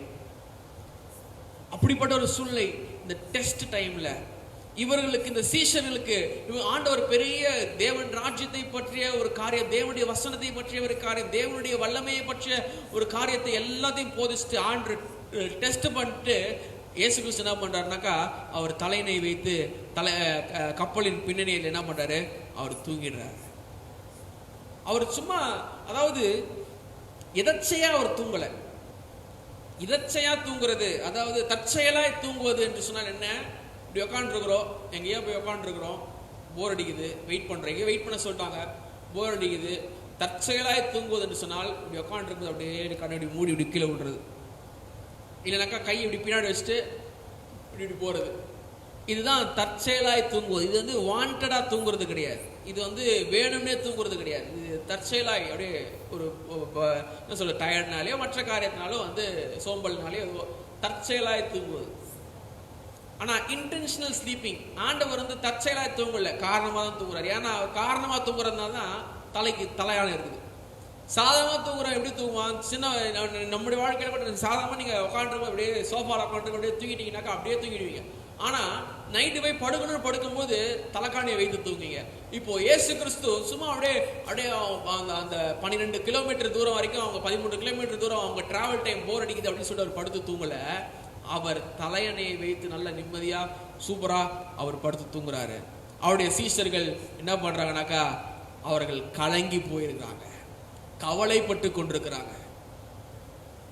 இந்த காலகட்டத்தில் நீங்களும் ஜெபம் பண்றீங்க, நாங்களும் ஜெபம் பண்றோம். உலகத்துல இல்ல அநேகர் ஜெபம் பண்ணி கொண்டிருக்கிறாங்க. ஆனால் இந்த ஒரு காலகட்டத்தில் இந்த ஒரு வைரஸா இருக்கட்டும், இந்த பொருளாதாரமா இருக்கட்டும், எதுவா இருக்கட்டும், இதனுடைய பிரச்சனை ஒவ்வொரு நாளும் இதனுடைய வீரியம் அதிகமாகி கொண்டிருக்கும் பொழுது நம்முடைய வாழ்க்கையில் என்ன ஆண்டவரே பதில் சொல்ல மாட்டீங்க? சில சமயம் ஆண்டவர் ரொம்ப தூரம் இருக்கிற மாதிரி தெரிவார். வனாந்திரத்தின் பாதை அதுதான். வனாந்திரத்தில் போகும்போது எங்கேயோ ஆண்டவருடைய வழியே தெரியல, ஆண்டவருடைய கரமே தெரியலையே. நம்பி விடாதுங்க, பயந்து விடாதுங்க, சோர்ந்து போகாதுங்க. கர்த்தருடைய இருதயத்தை, கர்த்தருடைய யோசனையில நானும் நீங்கள் இருக்கோம், அவருடைய கரத்துல நானும் நீங்கள் இருக்கோம், அவருடைய கண்களில் நானும் நீங்கள் இருக்கிறோம். அவர் சொல்றாங்க, அவர்கள் என்ன பண்றாங்க, எழுப்புறாங்க. தூங்கி இருக்கிறவரை நல்லா தலையணை வச்சு நல்லா கம்ஃபர்டபுளா தூங்கிட்டு இருக்கிறவர் என்ன பண்றாங்க, நாங்கள் மடிந்து போதகரே, நாங்கள் மடிந்து போகிறது உமக்கு கவலை இல்லையா என்றார்கள். நாங்கள் மடிந்து போகிறது. சும்மா ஒருத்தவங்களை எழுப்புறதுக்கும் திடீர்னு அச்சுப்புச்சு எழுப்பியே அப்படின்னு சொல்லிட்டு பயமுறுத்தி எழுப்புறதுக்கும் நிறைய வித்தியாசம் இருக்கு. இவங்க எழுப்புறது பயமுறுத்தி எழுப்புறாங்க. நாங்கள் மடிந்து போதும் கவலை இல்லையா என்று சொன்னார். இங்கே சுழல் காற்று, 3 விதமான சுழல் காற்றை இங்கே பார்க்க முடியும். ஒன்று எக்ஸ்டர்னல் ஸ்ட்ராம், வெளிப்படையான ஒரு சுழல் காற்று. இது என்ன சுழல் காற்றுனாக்கா உண்மையாகவே அங்க ரியாலிட்டியில ஒரு சுழல் காற்று, ஜியோகிராபிக்கல ஒரு சுழல் காற்று நடைபெறுகிறது. அவருடைய கடல் கரண்ட்னால அந்த சுழல் காற்று ஏற்பட்டு கொண்டு உண்மையாகவே ஒரு பிரச்சனை இருக்கிறாங்க. நம்முடைய வாழ்க்கையில இப்படிப்பட்ட நிஜமாகவே நம்ம வாழ்க்கையில் ஒரு பிரச்சனை இருக்கு. நிஜமாகவே நம்முடைய மாம்ச அல்லது உலக பிரகார வாழ்க்கையை கேள்வி எழுப்பத்தக்கதாக, பயமுறுத்தத்தக்கதான சூழ்நிலைகள் காணப்படும். முதலாவது ஒரு சுழல் காற்று. இரண்டாவதாக சுழல் காற்றுனாக்கா இன்டர்னல் எமோஷனல், அந்தரங்கமான அல்லது உணர்வு பூர்வமான ஒரு சுழல் காற்று. என்னன்னாக்கா இவங்க கலங்கி பயந்து போகிறார்கள். அவர்கள் பயந்து போகிறார்கள். அவர்கள் பயந்து போகிறதுனால அவருடைய இருதயத்தில் ஒரு சுழல் காற்று அல்லது அவருடைய இமோஷனலாக அவர்கள் மிகவும் பாதிக்கப்படுகிறார்கள், அல்லது உணர்வு ரீதியாக பாதிக்கப்படுகிறார்கள். மூன்றாவது ஒரு சுழல் காற்று என்னென்று சொன்னால் அவர்களுக்கு ஒரு ஆவிக்குரிய சுழல் காற்று இருக்கிறது. என்ன சுழல் காற்று? அவரிடத்துல விசுவாசம் குறைந்து போகிறது, விசுவாசம் இல்லாமல் போகிறது. யோசிச்சு பாருங்க, வசனம் சொல்லுது, சங்கீதம் 34 சங்கீதம் 19 வசனத்துல 34 சங்கீதம் 19 வசனம் வாசிக்கும் போது, நீதிமான்களுக்கு வரும் துன்பம் அநேகமா இருக்கும், கர்த்தர் அவைகள் எல்லாவற்றிலும் நின்று அவனை விடுவிப்பார். இது இமோஷனலாக என்னடா அது, ஒரு பிரச்சனை முடிஞ்ச அடுத்த பிரச்சனை, அடுத்து அடுத்து அடுத்து அடுத்து கர்த்தர் நின்று அவர் விடுவிப்பார். இந்த ஸ்பிரிச்சுவல் ஸ்டாம்ல இந்த ஆவிக்குரிய ஒரு ஸ்டாம் எப்படிப்பட்ட, ஆவிக்குரிய ஒரு சுழல் காற்று, புயல் காற்று எப்படிப்பட்டது அப்படின்னு கவனிச்சு பார்த்தீங்கன்னாக்கா, யோசிச்சு பாருங்க. யோவான் புத்தகம் 11ஆம் அதிகாரத்துல இயேசு கிறிஸ்து இடத்துல சொல்லப்படுகிறது, லாசரு அவர் வியாதிப்பட்டிருக்கிறான்னு சொல்லி. இயேசு கிறிஸ்து அங்கே தங்கி இருக்கிறார். லாசரு மரித்து போனான் என்று தெரிய வருகிறது. இயேசு கிறிஸ்து அங்கே தங்கி இருக்கிறார். அவர் அப்புறமா பொறுமையா கிளம்பி வராரு. கிளம்பி வந்த உடனே அந்த மார்த்தாள் சொல்ற, ஆண்டவரே நீர் இங்கே இருந்தீரானால் என் சகோதரன் மரிக்க மாட்டான். சில சமயம் இப்படி நடக்கும். சில சமயம் இப்படிப்பட்ட சூழ்நிலை நானும் நீங்களும் தள்ளப்படுவோம். ஆண்டவரே நாங்க கஷ்டப்படுறோம், நாங்க மடிந்து போகிறோம், நாங்கள் எங்க தண்ணி வந்து படகை நிரப்பி கொண்டிருக்கிறது, அலைகள் வந்து படகுகளை மோதி கொண்டிருக்கிறது, நாங்கள் பயந்த ஒரு சூழ்நிலை இருக்கிறோம், மனதளவுல பாதிக்கப்பட்டுறோம், ஆவிக்குரியதிலே விசுவாசம் இல்லாமல் போயிடுச்சு, அல்லது நம்முடைய உண்மையாவே ஒரு சுழல் காற்று நிறைய கடந்து போறோம், மடிந்து போகிறோம். Don't you care? உங்களுக்கு கவலை இல்லையா? சொல்றாரு ஆண்டவரே, நீங்க இங்கதானே இருக்கிறீங்க, நீங்க இல்லாம தானே பரவாயில்ல, நாங்க வந்து பயந்துதான் பண்ணிப்போம், நீங்க எங்க கூட இருந்துகிட்டு. அப்போ அவர் சொல்றாரு 39ஆம் வசனத்துல, அவர் எழுந்து காற்றை அதட்டி கடலை பார்த்து இறையாதே அமைதலாயிரு என்றார். அப்பொழுது காற்று நின்று போயிட்டு மிகுந்த அமைதல் உண்டாயிற்று. இது கிரேக்க பதத்துல வாசித்து பார்த்தீங்கன்னாக்கா இப்படி புரிஞ்சுக்கலாம், தச்சே சுமாரு அப்படின்ற மாதிரி ஆண்டவர் சொல்றாரு. யோசிச்சு பாருங்க, தூக்கத்தில் இருக்கும்போது யாராவது எழுப்பி நம்மளை வந்து ஏதோ ஒன்று டக்குன்னு செய்யுங்க அப்படி பண்ண, சுமாரு ஒரு மாதிரி அந்த இதெல்லாம் போட்டோம் அப்படின்னு சொல்லுவோம் பார்த்தீங்கன்னா, அந்த மாதிரி சொல்றாரு காற்றை அதட்டி கடலை பார்த்து இறையாதே அமைதலார் என்றார். இத அநேக வேர்ஷன்ல மொழிபெயர்ப்புகளை வேர்ஷன்ஸ்ல வாசித்து பார்த்தீங்கன்னா ஹஷ் பி ஸ்டில், கேஜேவில பார்த்து பீஸ் பி ஸ்டில், சமாதானம் நிலை நிற்கட்டும் என்று சொல்றார்.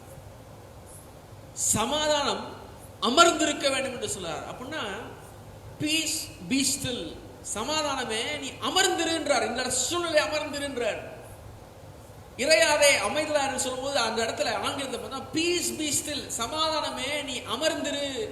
அப்படின்னா சமாதானம் எங்கேயே எழுந்து போயிட்டு இருக்குது, சமாதானம் எங்கேயே போயிட்டு இருக்குது. ஏன் சமாதானம் எங்கேயே எழுந்து போயிட்டு இருக்குனாக்கா, விசுவாசம் இல்லாத இடத்துல சமாதானத்துக்கு வேலை கிடையாது.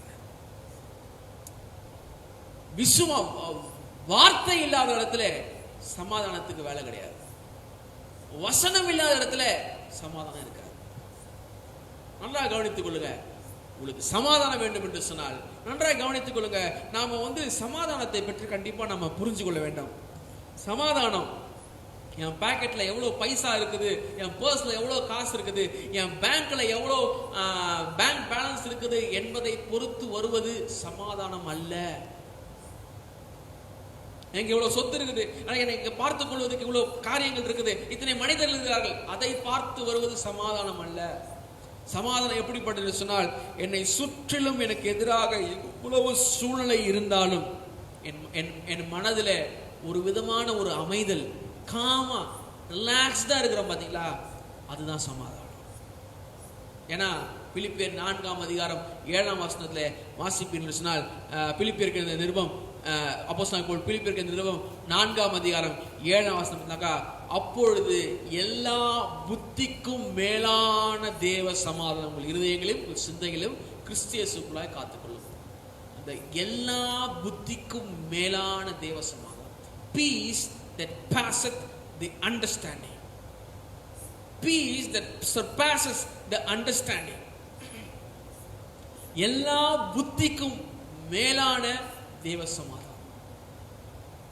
என் அன்பான தேவ பிள்ளைகளே, சமாதானம் என் புத்தி சொல்லுது இவ்வளவு காசு இருக்குது, இதை செஞ்சு முடிச்சிடலாம் அப்படின்னு சொல்லிட்டு அதை அடிப்படையாய் வைத்து என் மனசுல ஒரு நிம்மதி வருதுனாக்கா, அந்த நிம்மதி அந்த பணம் இருக்க வரைக்கும், அந்த பர்ஸ்ல இருக்கிற வரைக்கும், அந்த பேங்க் பேலன்ஸ் இருக்கிற வரைக்கும், அந்த நபர் இருக்கிற வரைக்கும் இருக்கும். அந்த நபரோ அந்த பர்ஸோ அந்த பணமோ போயிடுச்சுனாக்கா அந்த நிம்மதி, அந்த காம்னஸ், சமாதானம் என்னை விட்டு கடந்து போகும். ஆனால் சமாதானம் பார்த்தீங்கன்னாக்கா எல்லா புத்திக்கும் மேலானதுதான் தேவ சமாதானம். நீங்க யோசித்து பார்க்க முடியாது, எப்படி இந்த சூழ்நிலையை நம்ம சும்மா உட்காந்துருக்கோம், எப்படி இந்த சூழ்நிலை நம்ம இவ்வளோ ஈஸியாக நம்ம எடுத்துக்கொள்றோம், எப்படி இந்த சூழ்நிலை நம்ம வந்து பரவாயில்ல பார்த்துக்கலாம் அப்படின்னு சொல்லிட்டு போகிறோம். எப்படிப்பட்ட ஒரு டர்மாயில், எப்படிப்பட்ட ஒரு குழப்பம், எப்படிப்பட்ட ஒரு கஷ்டமான சூழ்நிலை. நல்லா கவனிச்சு பாருங்க. ராகாபுடைய வாழ்க்கையை நீங்கள் கவனித்து பார்த்தீங்கன்னாக்கா, வேவுக்காரர்கள் வருகிறார்கள். வேவுக்காரர்கள் வந்து சொல்றாங்க, உங்க வீட்டில இருந்து நீங்க வந்து ஸ்கார்லெட் ரோப், தமிழ்ல சிகப்பு கயிறு, சிகப்பு கயிறை உங்க வீட்டுல இருந்து ஜன்னல்ல இருந்து என்ன பண்ணுங்க, நீங்க தொங்கி எங்களை இறக்கி விடுறீங்க பாத்தீங்களா, அந்த சிகப்பு கயிறை நீங்க அப்படியே தொங்கி விடுங்க. அப்போ கர்த்தர் தேசத்தினுடைய இந்த எரிகோ பெரிய இந்த கோட்டை, பெரிய 2 ரதம், அதாவது 4 குதிரை போகிற அளவுக்கு, 8 குதிரையுடைய 2 ரதங்கள் போகிற அளவுக்கு பெரிய இந்த கோட்டையை தேவன் அழிக்கும் பொழுது, இடிக்கும் போது, அதை முறியடிக்கும் பொழுது உன் வீடும் உன் குடும்பமும் காப்பாற்றப்படும். உன் குடும்பத்தில் அனைவரும் என்ன பண்ணும்? வீட்டில் இருக்க வேண்டும். வீட்டுக்கு வெளியே சிகப்பு நூல் சிகப்பு கயிறு என்ன பண்ணணும்? அது வெளியே தொங்கிட்டு இருக்கணும்னு சொல்றார்.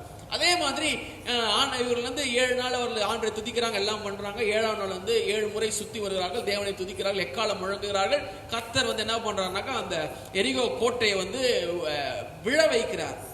யோசித்து பாருங்க, அந்த எரிகோ கோட்டையில தான் இந்த அம்மா வீடு கட்டி இருக்கிறாங்க, கொட்டா போட்டு இருக்கிறாங்க. நம்ம பாஷை சொல்லணும்னா அந்த எரிகோ கோட்டையில இந்த அம்மா வீடு கட்டிட்டு இருக்கும் பொழுது யோசிச்சு பாருங்க, ஒரு பெரிய ஒரு செவுரு, ரவுண்டா ஒரு செவுரு.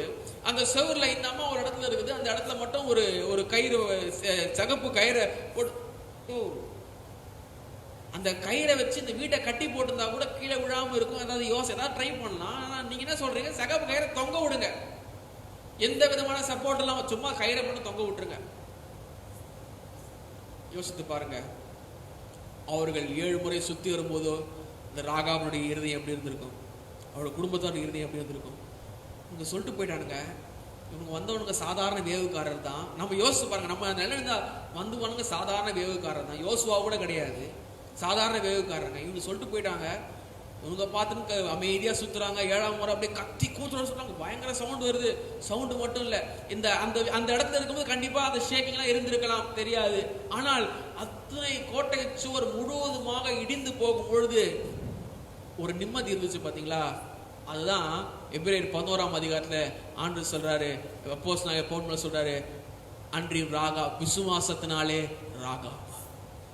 யோசிச்சு பாருங்க, விசுவாசத்துக்கு தகப்பனாகிய ஆபிரகாம் இருக்கிற அந்த பட்டியல்ல, தாவீது இருக்கிற அந்த பட்டியல்ல, யோசுவா, சீசாக்கு, யாக்கோபு, ஆபேல் இப்படிப்பட்டவர் இருக்கு, ஏனோக்கு இருக்கக்கூடிய பட்டியல்ல ராகாவின் வேசையினுடைய பெயர் வரும் என்று சொன்னால் யோசித்து பாருங்க, எந்த அளவுக்கு அந்த வேவுக்காரனுடைய வார்த்தைகளை தேவனுடைய வார்த்தை என்று கருதி அவர் என்ன பண்றார்?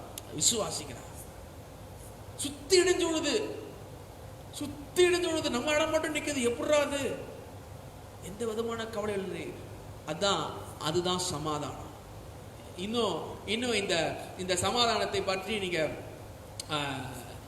இதுல கிரேக்க பார்த்தீங்கன்னா சொல்றாரு, பீ ஸ்டில், அமர்ந்திரு, கூல் டவுன், ஃப்ரீயா விடுமா, ஹஷ், அமைதியா இருக்கணும், சில் அவுட், ஜாலியா இரு. அப்போ அவர் சொல்றாரு, ஹஷ் பீ ஸ்டில், பீஸ் பீ ஸ்டில், சமாதானம் அமர்ந்திரு. இப்படி சொன்ன உடனே என்ன ஆகுது? ஆண்டவர் இயேசு கிறிஸ்து சொன்ன மாத்திரத்துல காற்று நின்று போய் மிகுந்த அமைதல் உண்டாயிற்று. யோசிச்சு பாருங்க, காற்று நின்று போய் அமைதல் உண்டாயிற்றுன்றது கரெக்டான ஒரு வார்த்தை, அது போதும்.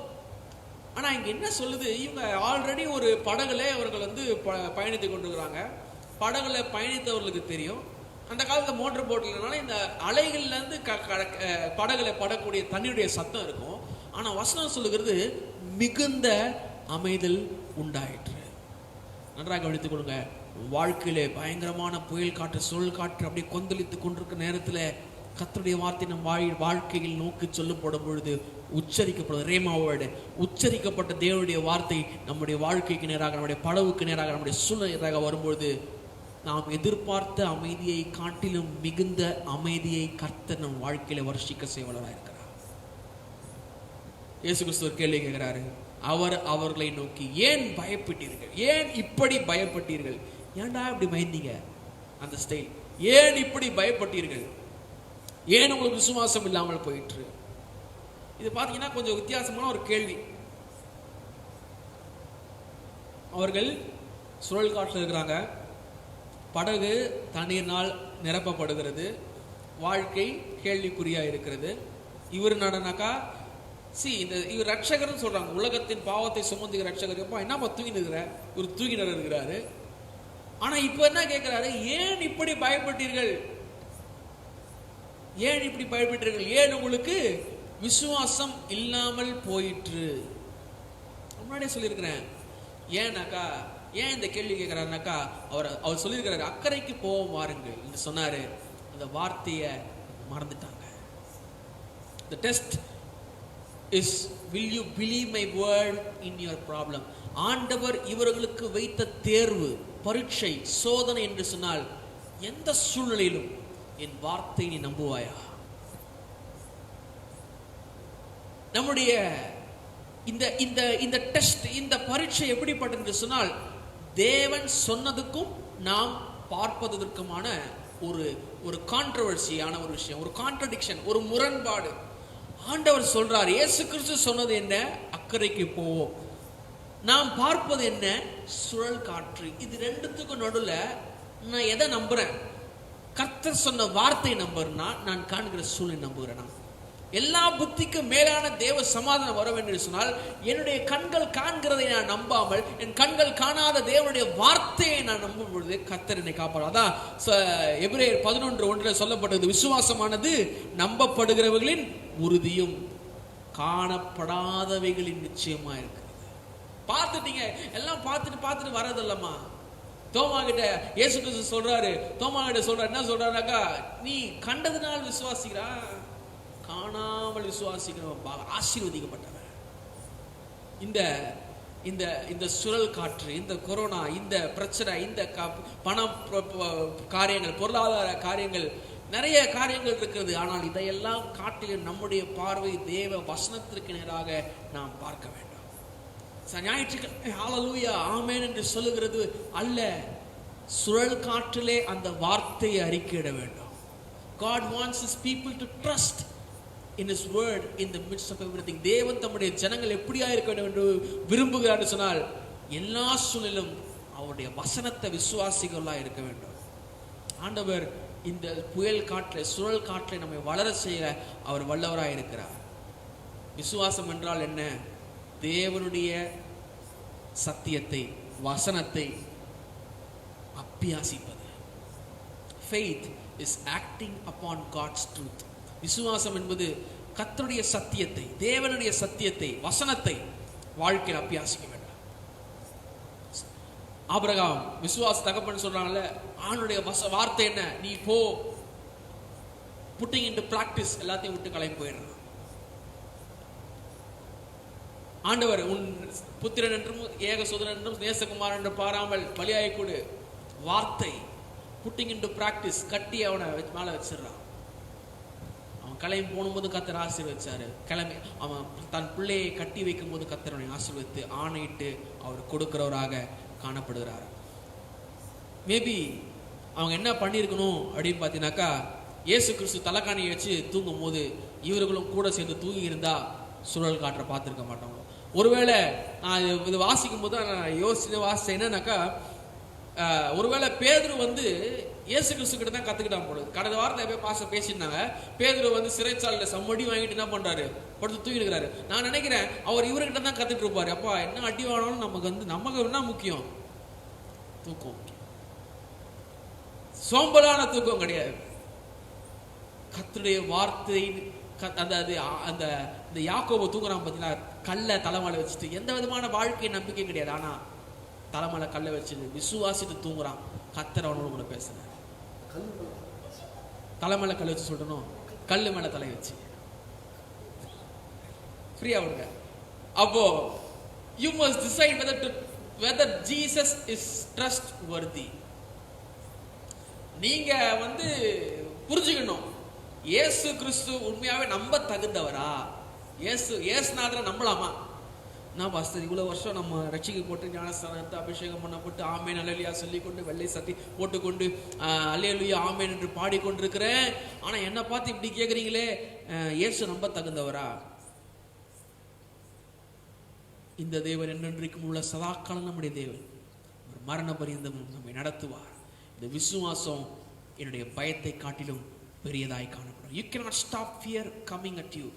பயம் வராம உங்களை காப்பாற்றிக்க முடியாது. ஆனா ஒண்ணு தெரியும், உங்க வாழ்க்கையில பயம் பெருக்கம் அடையாமல் காப்பாற்றிக் கொள்ள முடியும். எப்போ? வசனத்தை விசுவாசிக்கும் பொழுது. பயமே வராதா? பயம் வரும். யோசேபாத் கடந்த வாரம் சொன்ன, யோசேபாத் பயந்தான், ஆனால் கர்த்தர் பேரில் விசுவாசம் உள்ளவராயிருந்தான். கேட்கிறாரு, ஏன் விசுவாசம்? அழகான why there was no faith. விசுவாசம் எங்கவா போச்சு? காணவே. அடுத்த சொல்லுவாரு, எப்ப 6ஆம் அதிகாரத்துல நினைக்கிறேன், 6ஆம் அதிகாரத்துல மறுபடியும் இப்படிப்பட்ட சூழ்நிலை வரும். அங்க பார்த்தா அற்ப விசுவாசிகள்னு சொல்லுவாரு. ஆனா இவங்க இந்த டெஸ்ட்ல இருந்து பாஸ் ஆகி அடுத்த டெஸ்ட்டுக்கு போயிருக்காங்க. இந்த டெஸ்ட்ல முட்டமா இருக்கு. என்னது? விசுவாசம் இல்ல. 6ஆம் அதிகாரத்துல கடைசியில பார்த்து அங்க ஒரு டெஸ்ட் இருக்குது. அங்க பார்த்தா அற்ப விசுவாசி. எப்ப என்ன பண்ண 35 மாதம் எடுத்துக்கிற அந்த மாதிரி.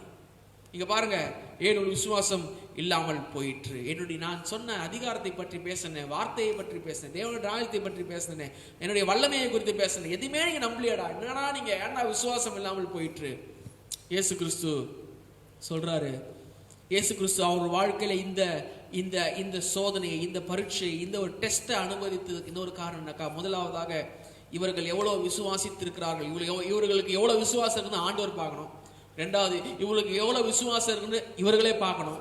மூன்றாவது என்னவென்று சொன்னால், இவருடைய விசுவாசத்தை எப்படி திருத்தி அமைத்து எப்படி இந்த எக்ஸாம்ல பாஸ் ஆக முடியும். நமக்கு கிறிஸ்டியன் டாக் இருக்கு, we have a Christian talk, கிறிஸ்தவ வொக்காபுலரி இருக்குது. நம்ம கிறிஸ்தவர்களுக்கெல்லாம் ஒரு விதமான ஒரு பாஷை இருக்குது. நீங்க நல்லா கவனிச்சு பாருங்க, கிறிஸ்தவர்களும் ஒரு பாஷை இருக்கு, தேவனுடைய பிள்ளைகளும் ஒரு பாஷை இருக்குது. என்னம்மா கத்தருங்க, சோத்திரங்க, ஆமேனுங்க, அல்லேலூயா, கத்தர் பார்த்து கத்தர். கிறிஸ்டியன் டாக் இருக்குது, நல்லது. கிறிஸ்டியன் வாக்கில் இருக்குதா? கிறிஸ்தவ பேச்சில் அல்ல, நடக்கையில. அவர்கள் மிகவும் பயந்து பாருங்க, ஆல்ரெடி பயந்தாங்க. எப்போ பிரச்சனை இருக்கும்போது பயந்தாங்க, ரைட்டு. மிகுந்த அமைந்து உண்டாயிற்று, 41 வருஷத்துல மிகவும் பயந்து. பிரச்சனை முடிஞ்சிச்சு, இப்ப என்ன? மிகுந்து மிகவும் பயந்து காற்றும் கடலுக்கு இவரு கீழ்ப்படுகிறது ஒருவோடு ஒரு சொல்லிக் கொண்டார்கள். அவங்க இன்னும் பயம் பண்ணிட்டாங்க. என்னடா ஒரு என்ன சொல்றாரு அப்படின்னு பார்த்தாக்கா, இந்த அர்த்தம் என்ன அப்படின்னு நான் யோசித்து பார்க்கும்பொழுது அவர் புரிந்து கொண்ட ஒரு காரணம் என்னன்னா, God wants his people to fear him more than you fear what's wrong or what's problem, what is situations. ஆண்டவர் அவருடைய ஜனங்கள் அவருக்கு தான் அதிகமா பயப்படணும்னு எதிர்பார்க்கிறார். பிரச்சனைக்கோ, சூழ்நிலைகளுக்கோ, கொரோனாவுக்கோ, பாதிப்புகளுக்கோ அல்ல. நான் எதுக்கு அதிகமா பயப்படுறேன்? ஆண்டருக்கு பயப்படுறேன்னா, சூழ்நிலை பயப்படுறேன்னா? யோசித்து பாருங்க. இந்த கொரோனா சூழ்நிலை என்பதாக கடந்த ஜனவரி மாதம், பிப்ரவரி மாதத்துல, கடந்த வருஷத்துல நாம இப்பொழுது ஒரு பயம் இருக்கு பார்த்தீங்கன்னா, அந்த பயம் ஆண்டவர் மேல இருந்துச்சா? இது நல்ல பயம் கிடையாது. ஆனா இருந்தாலும் ஆண்டருக்கு இப்படிப்பட்ட ஒரு மரியாதை நம்ம ஆண்டருக்கு கொடுத்தோம், ஆண்டருக்கு இப்படிப்பட்ட ஒரு விஷயத்தை ஆண்டருக்கு நம்ம செஞ்சோமா? கேள்வி எழுப்பிக் கொள்ளுங்க. விசுவாசம் இல்லாமல் போயிற்று. அவர் சொல்றாரு, என்னுடைய விசுவாசம் என் சூழ்நிலையை காட்டிலும் அதிகமாக, பயத்தை காட்டிலும் அதிகமாக இருக்க வேண்டும். ஏன்னா நான் என்னுடைய பலத்தை நம்பல, அவருடைய பலத்தை நம்புறேன். பயமே வர, எனக்கெல்லாம் பயமே இல்லைங்க அப்படின்னு சொல்லிட்டு ஏமாற்ற சொல்லல. எனக்கெல்லாம் பயமே இல்லைங்க, நான்லாம் தைரியமான ஆளுங்க அப்படின்னு சொல்லிட்டு நடிக்க சொல்ல, பயமான பண்ண சொல்லல. இது தப்பு. எனக்கு பயம் இருக்குங்க, ஆனாலும் நான் கர்த்தரை பற்றி கொண்டிருக்கிறேன். எனக்கு பயம் இருக்குங்க, இருந்தாலும் நான் அவரை நம்பி இருக்கிறேன். கேட்குறாங்க, இவர் யாரோ? பயங்கரமான ஒரு கேள்வி. இவர் யாரோ? Who is this? Who is he? இவர் யாரோ? இந்த நாளில் அவங்களுக்கு ஒரு கேள்வியாக வைக்கிறேன். நீங்க நம்புற இயேசு கிறிஸ்து, நான் நம்புற இயேசு கிறிஸ்து, இவர் யார்? இவர் யார்? காலைல சொன்னாங்க, பாஸ்டர் சொன்னாங்க, கண்ணியின் வயிற்றிலே பிறந்தவர். இந்த உலகத்துல எவனும் அப்படி நடப்பாங்க.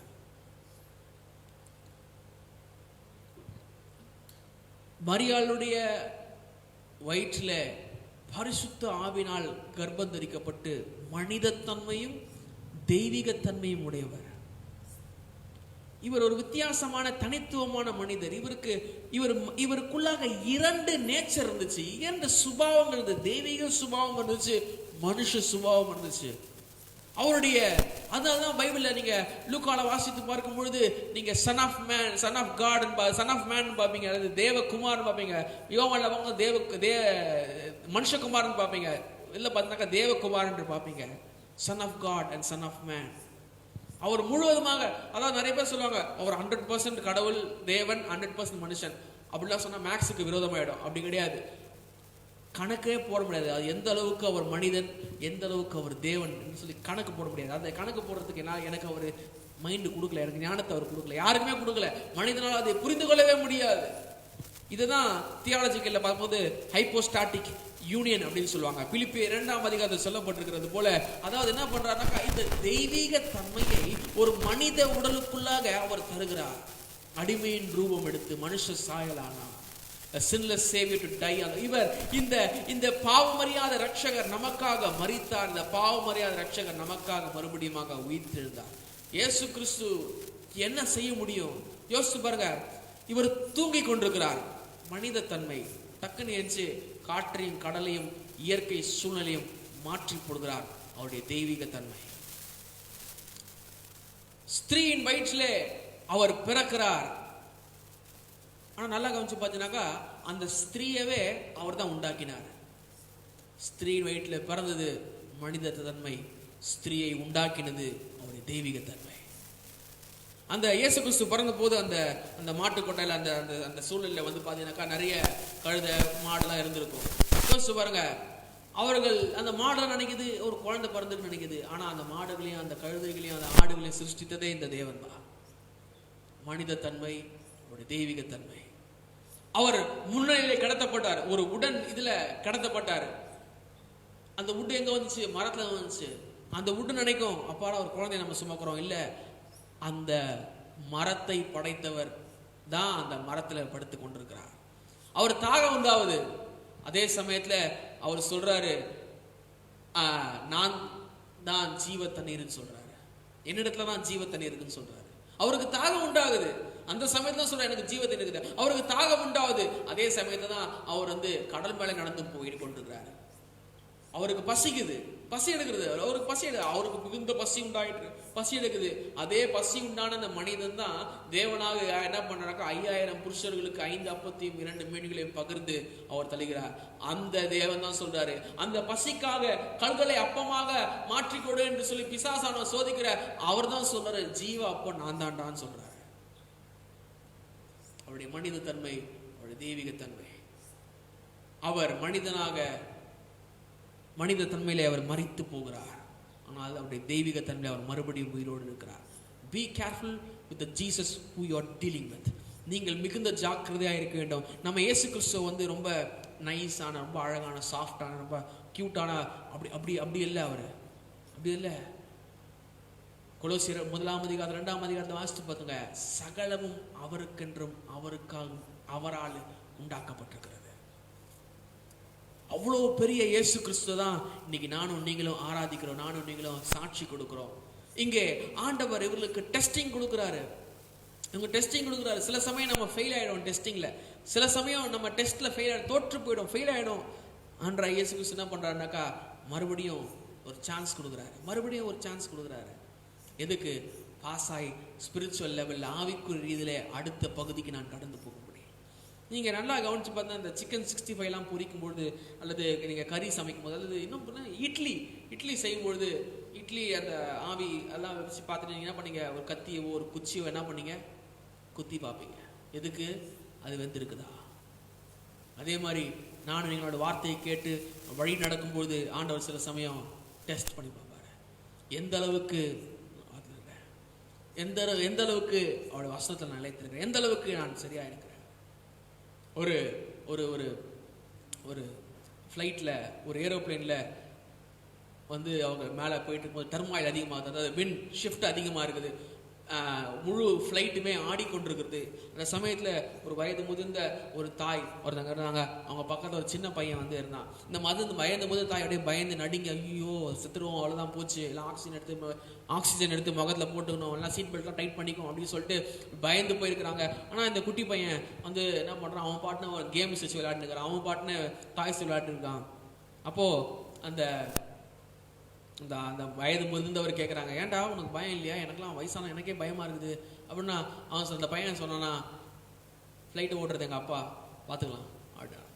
அதே மாதிரி இன்றைக்கு உங்கள் வாழ்க்கைகளுக்கு, என் வாழ்க்கைகளுக்கு அவங்க சொன்னது போல போதகரே, மாஸ்டர், டீச்சர், உங்கள் வாழ்க்கைகளுக்கு அவர் மாஸ்டராக, எஜமானராக, அவர் தேவனாக, அவர் ராஜாவாக, அவர் மீட்பராக, அவர் மெய்ப்பராக, அவர் நேசராக, அவர் உங்களுக்கு போதுவானராக. பாட்டு பண்ணலாம், என் வாழ்வில் நம்பிக்கை, அவர்கள் நம்பிக்கையாக இருப்பார், அவர்கள் விசுவாசமாக இருப்பார்னு சொன்னார், அவர் உங்களுக்கு தேவனாக இருப்பார்னு சொன்னார். நன்றாக கவனித்துக் கொள்ளுங்க.